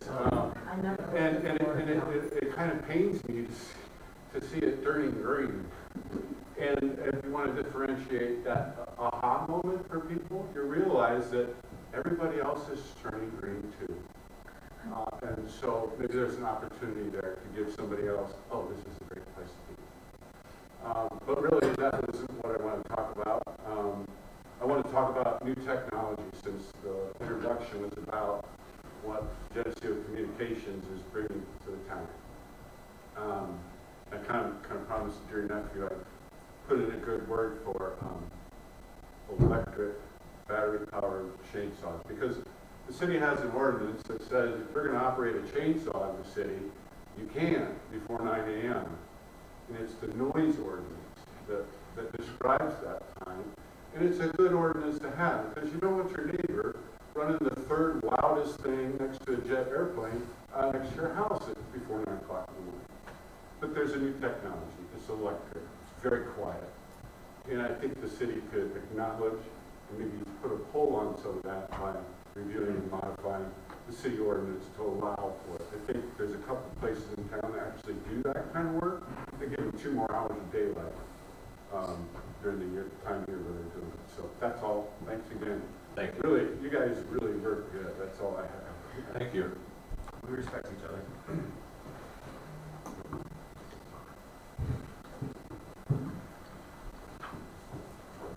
Don't worry, my comments won't be nearly as extensive. I am disappointed at the vote today, and I know that that is the least surprising thing that you've heard. I think sometimes it's painful for me because of the way I'm wired, because I would love to just be a part of the discussion. But I have to hold all of my thoughts until the end, and then I forget half of what I would love to have said. But one of the things that I just wanted to share, just as somebody who was sitting out here, is there was a lot of question about the entertainment value, that there's nothing to do and that gaming would just give us something that we could do. And I respect that in the sense that I do sense that there's a lack of sufficient diversions. I was really disappointed when Lee's Lanes went away. And I don't know if there's another bowling alley that's going to move into town. But thumbs up, Sean? Well, there is. I'll let Craig announce that, because I'm not in the position of announcing, but. Okay. Well, I'm glad. Eye contact there. I'm glad to hear that, because to me, a bowling alley, an arcade, I'll speak my New York City heart, some skee ball. Yeah, that's entertainment. But a couple of years ago, my son was working over at Jumer's. And he was in the hamburger shack, and we went and we had some desserts over there. And I actually took a walk around in the casino. I decided I wanted a unique distinction. I've talked to all kinds of people who tell me that they're almost even in gambling. I said, I'm going to walk out of this place a winner. So I walked into the casino, I went up to the free Coke machine, I drank a Coke, and I left. And from this point forward, I'm a winner.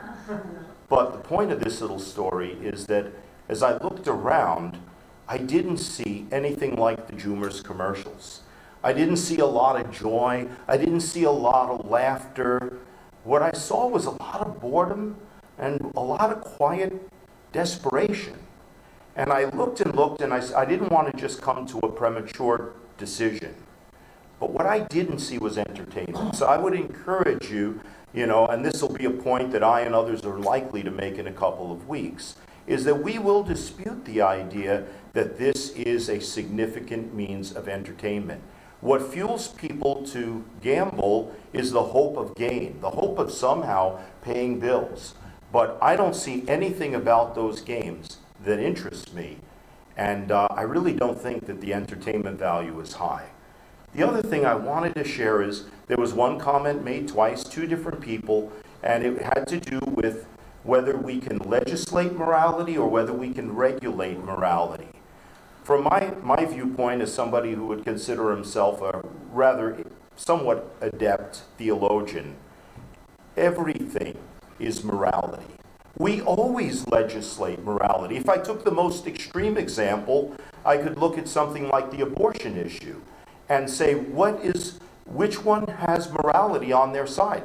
The fact of the matter is, you can look at a morality that respects the sanctity of human life, or you can look at a moral system that says freedom and choice is more important than anything else, even that beating heart.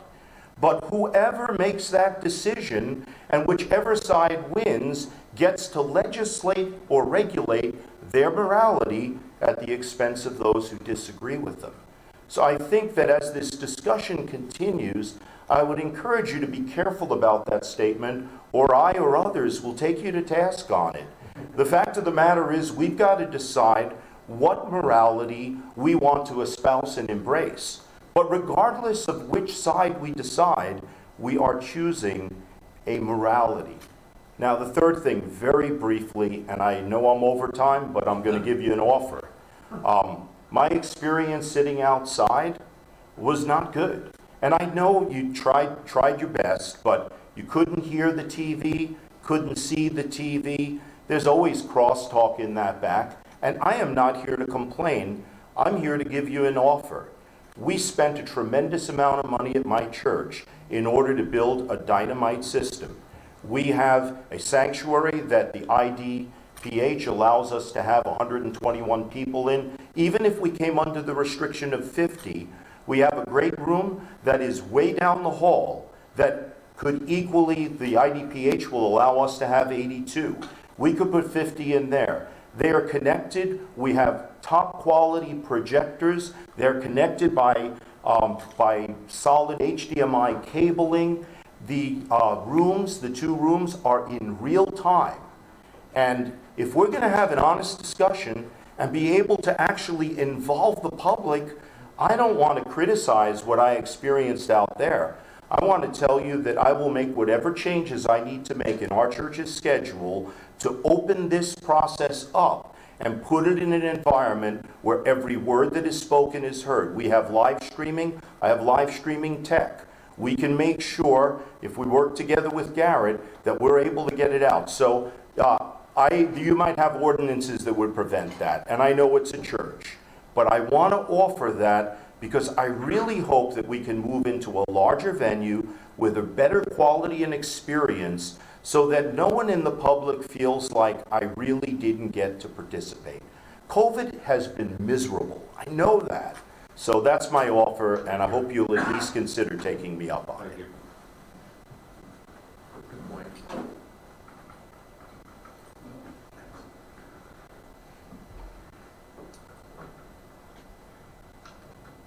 I'm not nervous about anybody behind me. Maybe. I just wanted to say, like the pastor, I don't like what the vote was, but I am in great admiration of each one of you, the way you discussed it and the way you conducted yourself and your thoughts.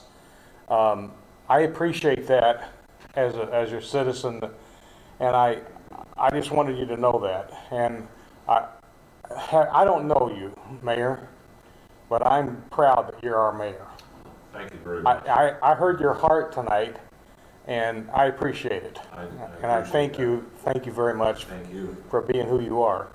And I heard also, I am, it doesn't make any difference what my background is, but I'm an observer of interaction of people and what people say, and we're all individuals and have our own, where we came from, but the strength that's in this whole group is phenomenal.